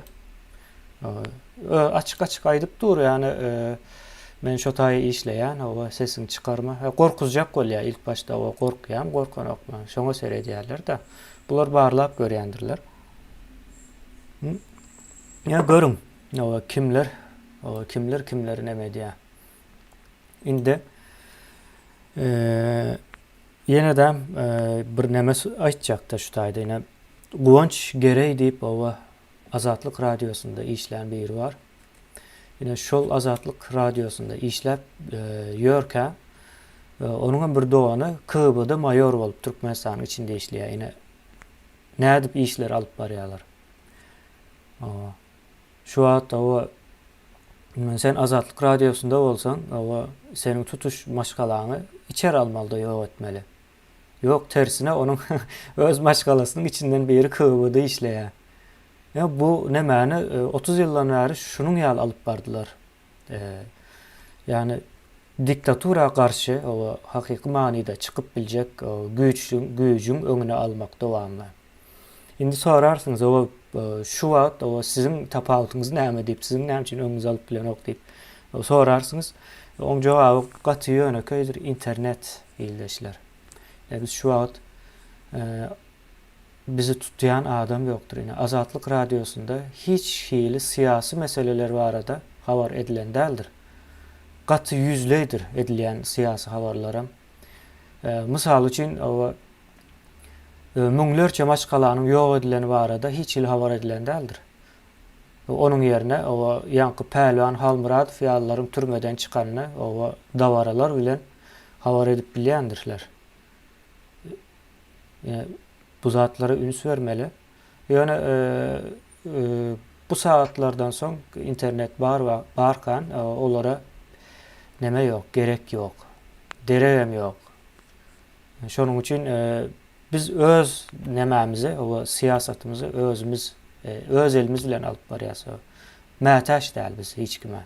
Şu ýalbaryp owa sen meni çykaryp ber. Şu habarmy diýen, o berenden soň kesip owa çykaryp berýärler. Ýine Sapar agay diýär. Şu 25-nji noýabr hakynda aýdylan zatlaryň hiç haýsyny bermediler diýär. Näme üçin bermediler? Ine sonra. Ve yurdun daşında o 30 ýyldan bäri bolup gelýän zatlaryň hemmejesi aslında bir oyundan ibarat ekeni. O ýöne beýleki tarapyndan seretsek ine aç-açan görünüp durdy. Ine çavuş diýilen adamyň tutuş garyndaşlary, doganlary, yegenleri keyip edip yurdun içinde ýaşap ýörler. O milyonlar gazanýarlar. Görünüp dur ine şu zady ine ildeşlerimiz hem bilýärler, şonu bilen adamlar ýa habar versinler. Onu biz gözläp tapmaly diýilen zat ýok. O ildeşlerimizin boyuna düşýändir bu zatlar netijede, doğru dälmi? Ýurda o gidip Halmurada bilen o men ýaşajak bolup duram, 5 milyon halk şo taýda ýaşamak üçin isleg bildirýär. Onda diýmek 5 milyon halkyň bir nemesi bolmaly bu taýda we görüp bilmeli. Aç-açan edip ýörler, ýani gizliň zat däl. O taýda apostoner bolup ýörler, içinde de nemeleri arkaýyn ýaşap ýör. Beýleki vatandaşlarymızdan, ildeşlerimizden has eşretli durmuş sürdürýärler. Nämenin hasabyna? Atlaryna çelle aýdyp berdik, yeterli mukdarda aýdyp berdik. Gaty kän bar. Onu bir-birden aýdyp dursak, ýöne gerek däl. O indi näme üçin o şu zatlary häzir çykyp aýtdyňyz diýip sorasaňyz, şoň ýaly neme bardy? Aram biz hem bu siyasatymyzy ýöredýäs. O gezegi gelinen adamyň o ady tutular ekranda. Gaty gidiberse o ýüpüniň o nemesinden çekýäs. Beýleki ucunda biz barys ýüpüniň. Ýüpüň bir ucu bizim elimizde, beýleki ucam olaryň boýnundadyr. Habar bolmayan olsa, habar bolsun bundan soň. O bizim hem alyp barýan täze Türkmenistan siyasatymyza o karşısında duran adam diýmek o hökümete işleýär diýip o hasap edip biljekse şolardan başga hiç kim karşısında durup bilmeýär. O niýetem ýok. Soňam ine sabotaj meselesi var esasen bularyň alyp barýany. Manipulasiýa we propaganda arkaly sabotaj işini ýöredýär bu adamlar. Goşadyrnak içinde adamlar, adam hökmünde görülen ok bular. Bularyň o jezasy gatawr boljak. Ine ýakyn wagtda ýene bir zady gezege geldi. O gezege gelenem o görkezers. Ine ýurdun daşında studentleri peýläp ýören, izarlap ýören studentler var. Olaryň o gaty kän elimize at we suratlary bilen bile geçdi. Olaram ine ekrana bermekçi. Kim kimi o neme diýär, izarlaýar, o kim adam satýar, kim maglumat toplaýar. O zatlary hemmesi entek ýurdun içine barmaňkak o belli bolupdyr ildeşler. Ýurdun içine şonuň üçin aýdýas. Barandan soň o öňümüze çykjak, o gutynyň içinden çykjak zatlar. Hudaý saklasyn olaýmagan mümkin. Şol nemäni biz ýöredýäs we adamlaryň nemesini täze Türkmenistan o proýektinden, o siyasatından, maksadından uzak tutmak üçin edilýär şu zatlaryna. Birleşelim diýip gıýırýar. Eger adam akylly bir neme bolsady, hereket dörenden o 6 ay 7 aýdan soň o sen çykyp başga bir hereket gurmarsın. Birleşmek isleýän bolsadyň. Diýmek o birleşmek dilde, ayrılışmak yürekde bolmaly. Yankı neme de başta 40%, 60% oynaýarlar, yani 40% Yok 60'a 40 oynayalar. 60% doğru, 40% yalan. Ondan sonra öwrýärler.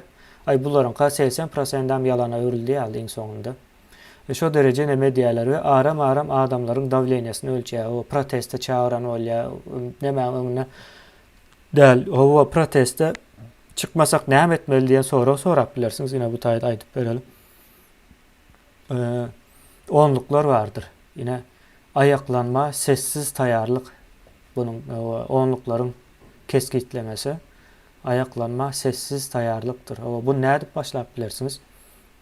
Birinci o öňden bäri gürleşýän, tanış, onanşýan adamlarınız. Ondan sonra saçak başında oturup bilýän adamlarınız dowamly. Bir gezek, iki gezek däl. Dowamly saçak başında oturup bile çörek ýýän adamlarınız. Ondan sonra o şu zatlar daş döwrüňizdäkilere näde derece nemetseniz ýaýradyp bilersiniz. Bu bir ikinciden bizim adamlarımız hem yeterlikli mukdarda maglumatlar, gatykän maglumatlar toplanýar.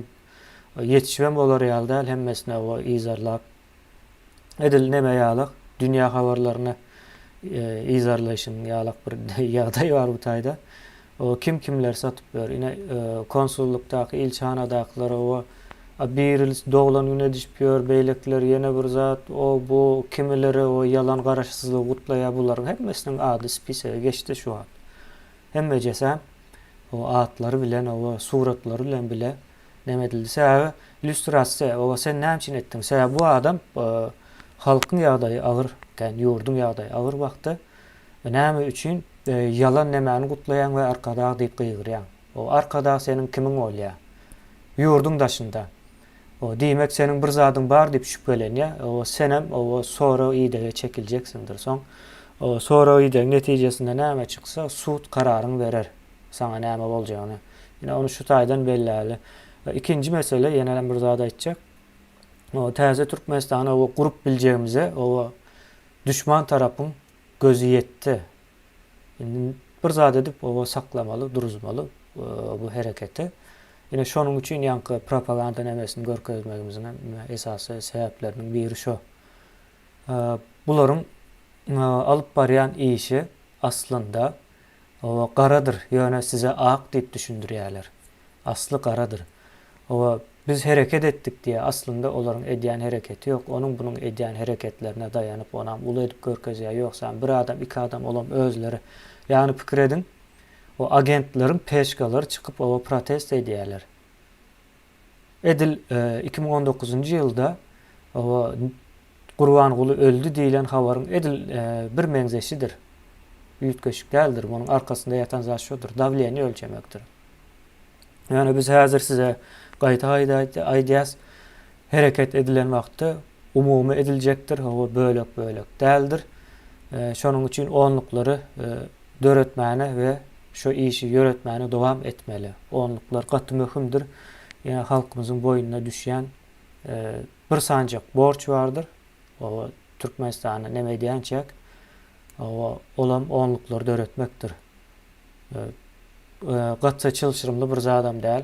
Ve onlukları döretmek diýende aslında bar biz bunun adyny goýduk nemede. Ondan köp görnüşde neme edip görler bu meseleni tartışýarlar, siyasat nemesine girýärler. Gaty dogry zat biz nemäni aýdamyz ok, bizim siyasi düşünjämizi belki kabul edip bilersiňiz, etmän bilersiňiz, aýry mesele ýöne. Türkmenistan halas edilmeli ve şonuň üçin hem Milli Halas Ediş Komiteti döredildi. Bu komitet son gerekli guramalar döretdi. Yine M2'nin döredilmeginiň maksady şo. Ýaňy ýakynda adyny ılan etdik. Ýöne köp wagtdan bäri maglumat toplaýar. Ýagny maglumaty toplap dogry analiz etmek merkezidir bunyň esasy şu edýän işi. Ýöne onuň maksadyny ýazdyk. Yani dünýädäki türkmenleri, türki milletleri guruluşy sebäple jemgyýetleriniň guruluşy sebäple özlerini awanyp biljek howplardan goramak we bildirmek diýilen bir gysga aýdyp bersem şonuň ýaly nemeleri geçýärdi. Yani bizim edýän işimiz şu. Halmurad aga, size söz vermek isleýän. Sağ ol, yarım saat garaşyp oturdum. Ýa oturýan sen. Näme ýa şol özümden başlaýyn. Türkmen oglunyň gaty analitik çykyşy bar şu goýan. O hakikatten buna hükümetin oynayan oyunu şol halk bilen. Esasat halkı oyanırmazlık ya içinde şu halkı tahir edecek adamlar koku damarlarını koparıp ayırmak. O 90-njy ýylyň märini görüp gelýän ömämiz bizim ssenarymy üýtgeşik zat ýok. Indi men marada aýdylanda şol diýilýände eýem 20 ýyl bol. Şu diýilýände. Han bilen sowutnamat, hani bu taýda hökümet ýokmy, döwlet ýokmy men ýaşap oturan ýurdum.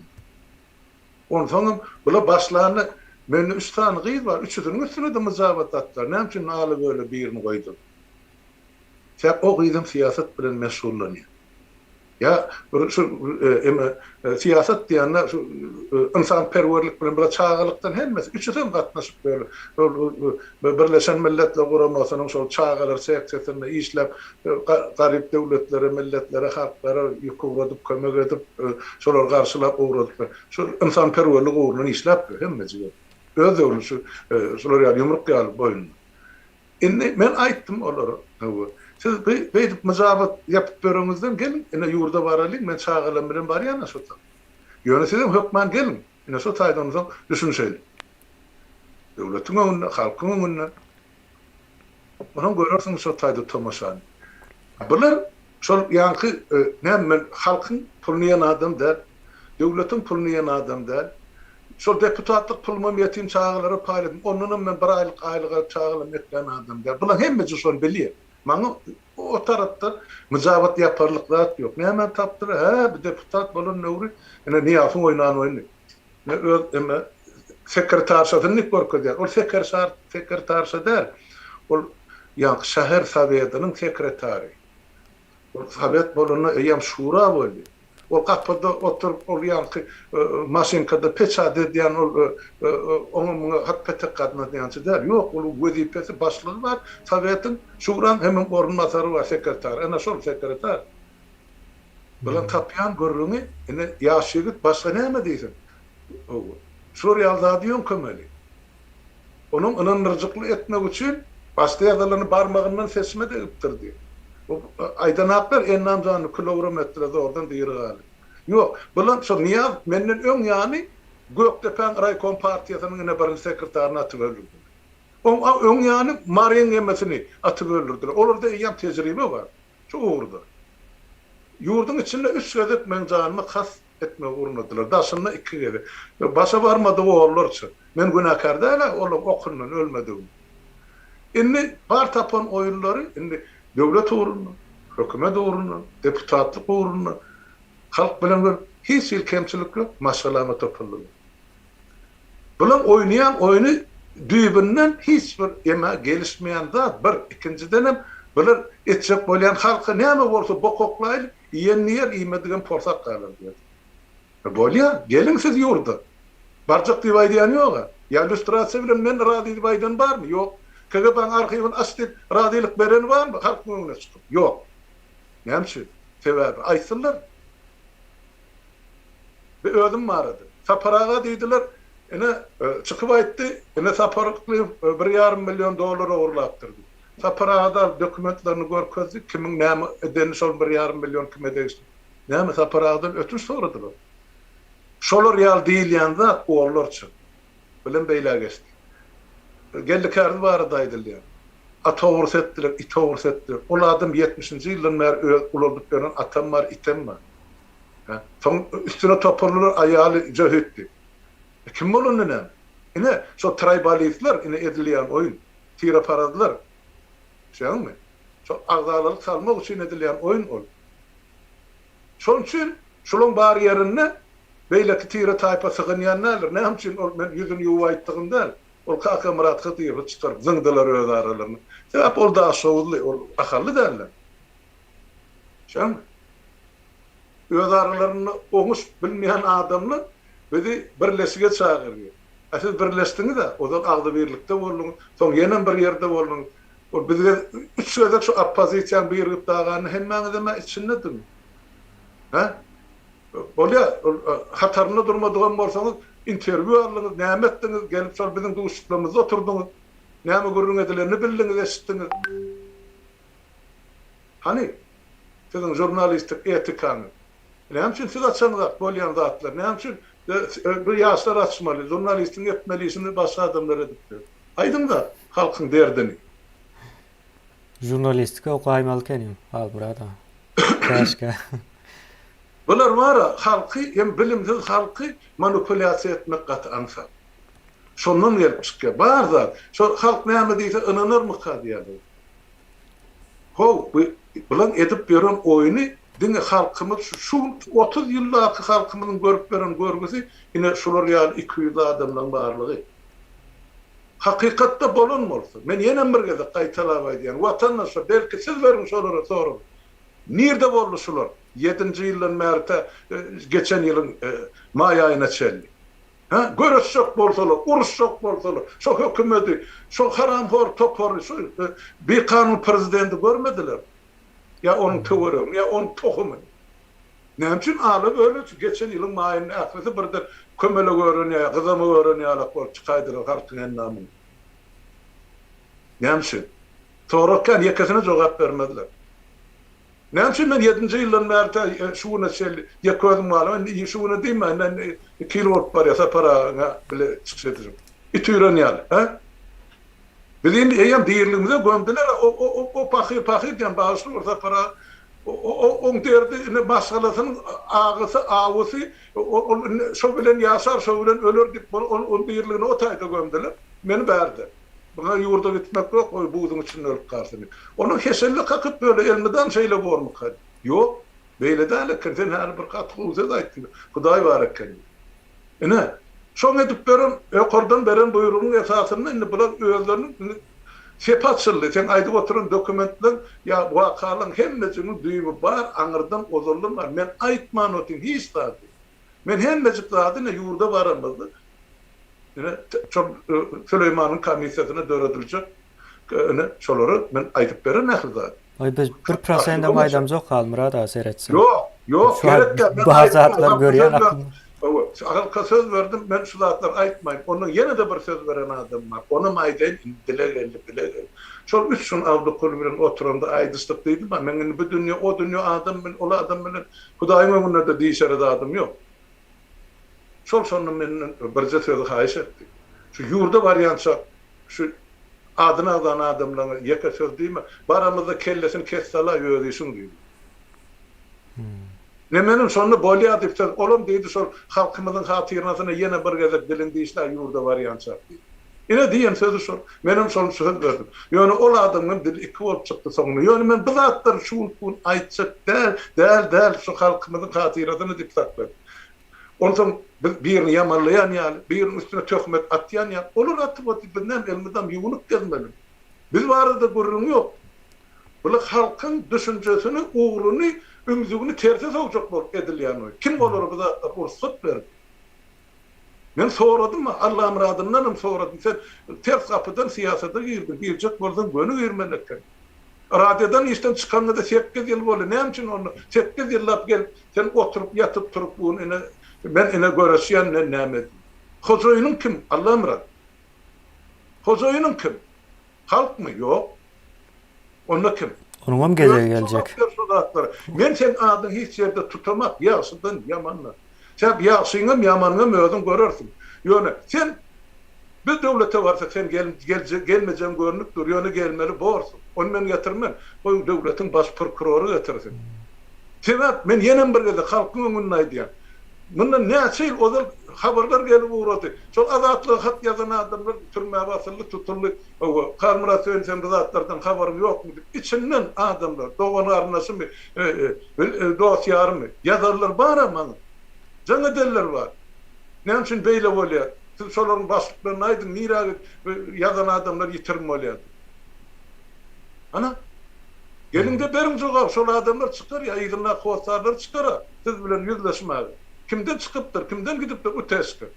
O näme üçin Amerikan gemesi ýolbaşçylar radiodan 8 adamy etiliyor şaýyn dowamyny boşa diýär. Muň sebebi nämedir? Berin jogaby halkyň öňüne çykyndy. Näme üçin Täjikistan gurulugynyň aklysyny boşatdylar?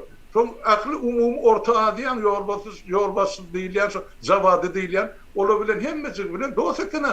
Bu bizim diktatorlarymyz bilen. o radyodan azatlyk çykjakmy? Ya halkın karasyn dadymy? Şol halk öwrenip dursa ilkinji gününden bäri, SSR ýykylan bäri, ýeke deşik şol azatlyk radiosudur. Şo taýdan bir zatlar eşitip çöllap oturan çopanın yüreğine teselli tapaýmasa başga hiç zat ýokdur da. Indi häzir hezil. Ine akıllar da akmaga da o tentege de hemme kişi deňlik ine şu internetde knopdan basyp görülebilme. O zaman ýok da bu. Şoň üçin adamlar şo usu dinläp şo bir dogrumy kadyp bir agyryn ýerini tutup bir ýykylýan ýerimi şo öwle ýa şu azatlyk radiosyna ýykyl. Onu mu aýtmak gerek? Ýöne azatlyk radiosu halkyň şo önlemini şol arzuwuny ödäp bilmi ýok. Elbetde ýok. Indi işten gittiler hemmesi kemene. Hawa. 8 ýyl boldy hemmesi şu bu 10 ýyl boldy. Indi hemşin bular şol halkyň şo göz ýaşynyň hasabyna makala ýazan atlar, çykyş eden atlar. Diýmek bular diňe aýlyk güllük pul üçin işläpdirler. An halkyň göz ýaşy. O men onu üçin muhda işledim diýende Allah murat jogap beripdir. Aýtamanam o taýda hormat edilmedimi? Ona hem etjek däl ekenmi? Men aýlyk alamagan men o taýda hormat diýip istemem. Men Allah muradyň näçe öýü barmyş? Hormat bilen alyp durmaly öýlere. Özleri berir jogabyny. Şoňa ýok, bular öňe etýän oýuny başa barmaja görünüp dur. Bulan esasy ýagysyn taparykly. Onu maýdy müştaýdy ýeri. Şu iki gözünde oku bolsa ilkinji birinji saparaga atşyşlyk emmes. Hökümeti we daşyň akyly. Näme? Taparağı näme çeken? Siz özüm siýlemäň şoň ýöne eden zähmetini çeken zähmetine hormat goýma. O şahslar bilen işimiz ýok bizim bu taýda. Ýok, absolut ýok. O sen o näme üçin gyňyr gürleýän ýa gaharly gürleýän ona baha berip gördüňiz, on çeken derdin çekdiňiz, seniň maşgalaň hökümet şeýdi parçaladymy? Hiç biriňiziň men şutaýda harpmamyň aýdan. Ey appaston sumoklar. Şu hiç biriňiziň eliňizden çywan çakan atdyň ýetdi. Şu mene çelli. Aydın. Menejer çaktın so döwletden ýa hökümetden. Menem istiqaly ýyl bilen. Den hatarda. Yoga. Onu näme üçin ol adamyň ýarasyna dost sepýär? 30 ýyllar. 20 ýyllar bagyşlar. Ha? Näme eden ýamarlygy bar?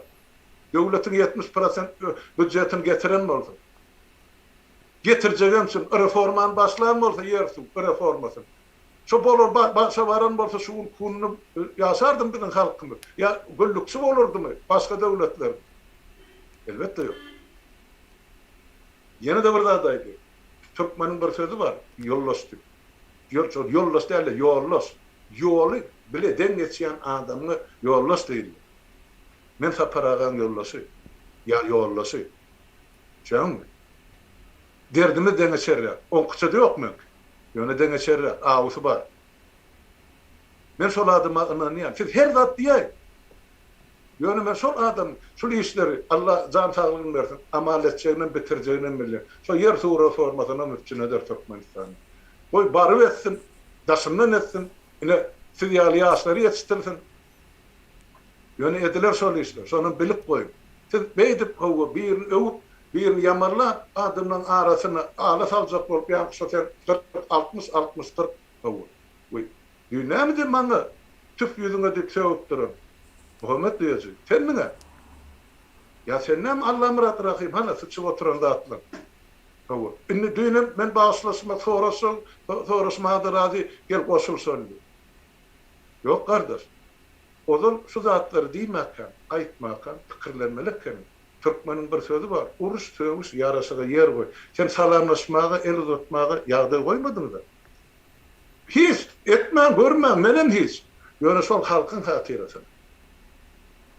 Näme edil 30 ýylda siz özüňize bir atçok berin aýna seredinde. Ine 10 ýyl, 12 ýyl, 15 ýyl, 20 ýyl azatlyk işledin. Netije tany. Bir zat bolsa da jogap bermeli bolsa ýok biz jogap berdi. Bizine erkin jurnalist. Näme erkin jurnalistsiz? Näme etdiňiz erkinlik jurnalist? Ben görüp otyn taşary jurnalistlaryny çykaryp otyn. Bütün dünýä barada. Siz näme üçin eden Türkmenistanyň barada şu çykyşlar? 7-nji ýyldan bäri näçe käkelediniz döwletimizin prezidenti, ýaş prezident, ol eýtmeli, bu beýtmeli, şuna maslahat bermeli. Ha? Şo ýazgylaryňyzy çykaryn, ýa onam arhivden ýok etdiňizmi? Ha? Näme üçin? Şo bir kanun dip aýdymdan soňra näme üçin şu adamyň aýdýanyň dogry ýa şoňa barlak görelmedin? Ha? Şo radioda ýüzgede gaýtdym. Näme üçin radioda tegeleg stol ýapyldy? Ha? Halka şu taýdan bir pikir ýetirliýär. Näme üçin nazara bir türkmen bir ykbal gepdesi ýapyldy? Ona ma soň ene gözüň görene bokurdan esden akyp işden çykardylar. Onda gorkuzma bar. Dobro, radyoda ol meyhana. Dogry aýtdyň. Şo taýda ikiň biri ýa dogony ýa garynasy kegebedi işte. Bu näme beýle bolýar? Tapana tular gorkuzdun hana näil paýhyllarny. Hana menem ağamyň ýakajagydy, ene 40-da ýeten atşyma bolup bilse 38 ýaşyny 3 ýyl bäri ýaty öýünde. Rak keseli var, näme keselligine maýdan atdy. Oğulcunum ýan 2 ýyl mundan ozak 14 ýaş çagan körçek edip, o körçegiň kelip içine infeksiýa girip peşegem bokom tiýdigem hemme ýyşlanyga bilen. Olup ejeta bir törni ýaty. Çağata o törni ýaty. Doktorum gelene kömegem ýok, dermanam ýok. Ana ölüm. Sebäp Halmura söýüniň arynmaşy. Näme üçin beýle kilen pülpüllak gedi ýa Türkmenistanyň. Mende de soraw bar. Bolýa ölküden agylym beýle kilen olum men ýylynyň ýemesini aýdyp oturmaýyn. Ýöne şu gün diýir oturanlar. Barjakmy? Görjakmy? Bereň adresini. Ýöne ýyl bilen gelen toýda bayram diýip ýylyň çekýän derdini çekip otyr. Meňe arynmaşdy. Bir haya utançdylar. Siz men ýüzüňize näçe ede gaýtdym. Siz şu az halkyň göz ýaşynyň hasabyny hakçalýanyň. Şol kabul bormy size? Diktatura yıkılsa bular aç hal ya Halmurad ağa. Onu aýtdym da men olara. Diktaturan bolan bilen hemmejine peýdaly. Hukuk goraýjylaryna çek. Bulara pular, bulara gazanjy. Siz bilen da bir topar adam şu Türkmenistan hukukyny goraýan dünýä guramalaryndan 10 miňlerçe, 100 miňlerçe dolar alyp otylar her ýylda. Näme gorapdyrlar, kime gorapdyrlar, kimi çykarypdyrlar, kimi azat edipdirler. Bersinler de habar. Ya hasabaty. Ýok, bermediler. Şular ýa atlar bar, ýön içinde ýeke türkmenem ýok. Men milletçilige de aýtdygymda, ýöne näme üçin şolar ýa pullyary başga milletde bar. O taýda da türkmene orun ýok. Türkmenistanda da türkmen dolandyran Türkmenistan. Ne paradoks. Asa paraga ýaly adamlar ýüzlerçeden, miňlerçeden kül etdi. Ýöne biz gözümüz görüp oturan Hudaý şükür paraga bar. O saparağa da iň gowusy däl içinde, iň güýçlüsü däl. Ýok, has güýçlülerini ýok edipdirler ha. Elbette. Elbette. Saparaga da şolak biri. Ýöne bilen ýeme diýir galanam ýere gömmeli, diýirligini gömdik diýip otyrar şolar. Ýene de saparaga özüne güýç tapyp, gorwat tapyp, geçirimlik edip, ýene de şu ölmäkäm, şu görmäkäm, şu halkyma bir ýetişdigimden hyzmat edeýin diýip oturan. Kämahal maňa da ýene aýyla togap karşylyk boýnumyza alyp ozul rahat günüm bar diýe de ýeke oturanam bolsa. Saparaga bu tarapyna gaty mertady. Şoň üçin ol aramda çapat çan bolup oturmaz. Jençiler siz aýdýar. Men ýoly soňuna çeldi geçýän ýolbaşlyk tutan adam bilen. Menden ýüze vurdular, men adamlardan ýüze vuramam. Hep onuň maksady diýinden öýtgeş. Aýdyn ene jurnalistler. Emme azatlykdan aýlyk alarlar, ýa grant ip bala batyp oturarlar. Aýdyn, ýeke köpüňize şaýat boldummy? Ha? Haram ahyrdan ýeke köpüklik nanyýany gördüňizmi? Onu näme jawab jenjelediýän bu taý? Ýa paragan tutduňyzmy ogurlukda tanıyan adamyz näle ol? Ya geldi kärdik atynyň bokuny araslaşdyrdyň ýa itiniň ýalagyny berdiňmi siz beýdip oň üstüne dadarýar. Ol men ýollaşym däl, ýöne hakykat bar. Özüm fiilemasaňyzam oň edenişine hormat goýmaly. Başga şoň ýa atşyna asbamy ýurt. Ýöne bir zat diýmem diýse aňyrdan pırkaz ukaz verilse şoň üstüne ılgaýar, topulýarlar. Ondan soňky wagt watandaşlar bizim karşymyza hüjüm güýçlerini haçanyn mer, onu maýdyp beri. O taparağı kemiğine iki yemenim açıp verdiler de yani mi iki üstü bilen ol bulan kuratörlerini Moskva'da akıyni. Anırdan da yani şuun kıyın son kaçanıdan bile pul alayan ocakları şey. Onlarda da milyarlar var. Gerek olsa milyonlar döker her birimiz. Bizim ağzımızı yumdurma için. Şu halkı bizden ağzına saklatma için.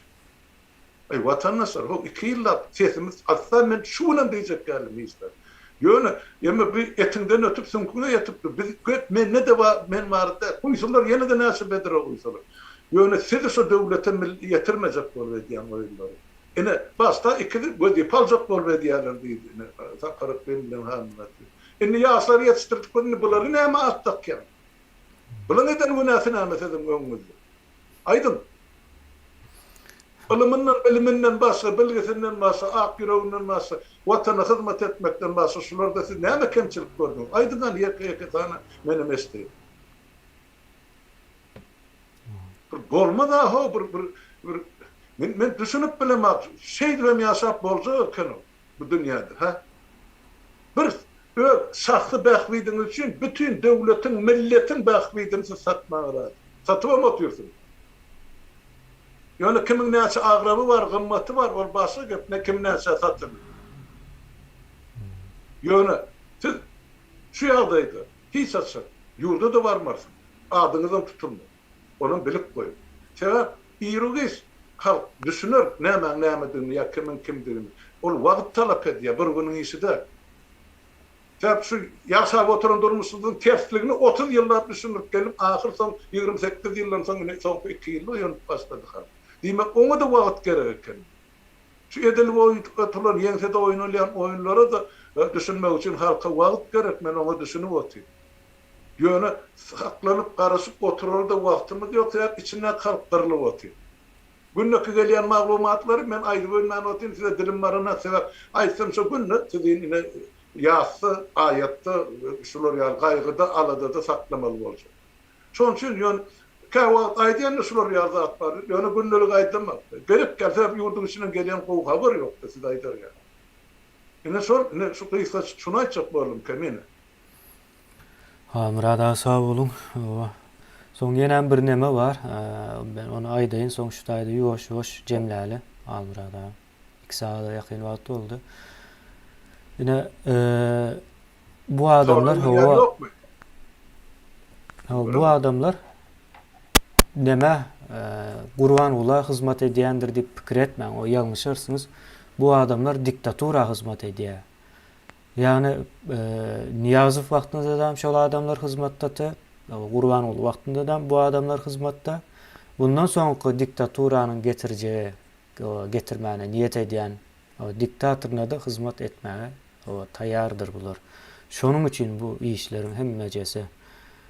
Kurban ula o hakikaten karşıdır. Sebebi diktatura Kurban ulayına çalışmak isteyen. Sırağı doldu diye. Onların özleri hem kovuluyor. Mesela o arada bir malumatlar geldi. O doğulu anıklanandan sonra yine aydıp verir. Sebebi malumatlar toplanıyor ve kavir boşluklar var. Şu boşlukları doldurmak için kavir soruyorlar. Sorduk. Yani şunların cevabına varacağız. Ondan sonra o arada da giyinişleyin aydıp verirse yani katı o korkunç bir neme barlığı görünüp dur. Bir planın barlığı yurdun içinde. Biz şu zatlara tayarlıklı olmalı. Onun için hem ildeşler onluklardır. Onlukların manisi o ayaklanma sessiz tayarlıktır. Yani Murad ağa, şu tayda o cemleven bilirse eğer başka koşacak zatımız var olsa. Ben berde artık koşarı zat yok vatandaşlar. Yine estik durursunuz bar zatları, bolyan zatları. Esası zat şu mahal yurdun içinde de kılarlar diye de toparların öğdarı dava cenceli artıp başladı. Onu mu aytmak gerek? Ne için? Sebep olur görüp otur. Bir ağlasam devleti dolandırana, bunun yensesinden dolandırıyorlar. Şu halkı yok edecekler, hep halkın toprağını elinden alacaklar. Emma bir dava geriyanlar özlerini saklap alıp kalacak şu tayda kurban olayını ayırıp özlerini oňoruna özleri yurdu dolandıracaklar. Yine bar uruş şu tayda yine de bu garip halka o taydan yetecek pay yok. Şoň üçin bir azıcık şu tayda bir oýlanşykly pikirlenmemiz gerek. Ýa-ni kemine dogry bellep geçdim men ýene bir gezek tasdikleýär.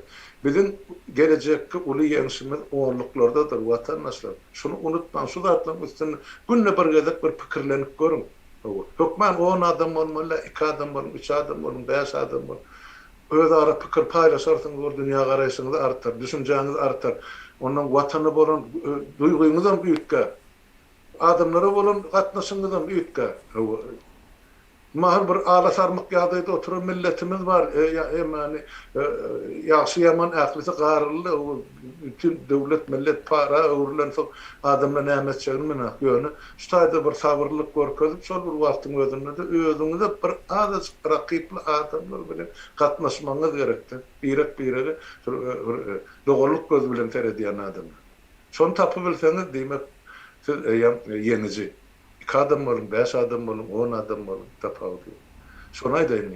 Çuwurluk şonu men şeýerde tamamlayan hemmäňiziň öýüňizde saglyk, sag oturup dinlep gepleşip görüşelim. Sağ olun Halmurad ağa, sağ olun illeşler, hava giyeceğiniz rahat olsun yeniden.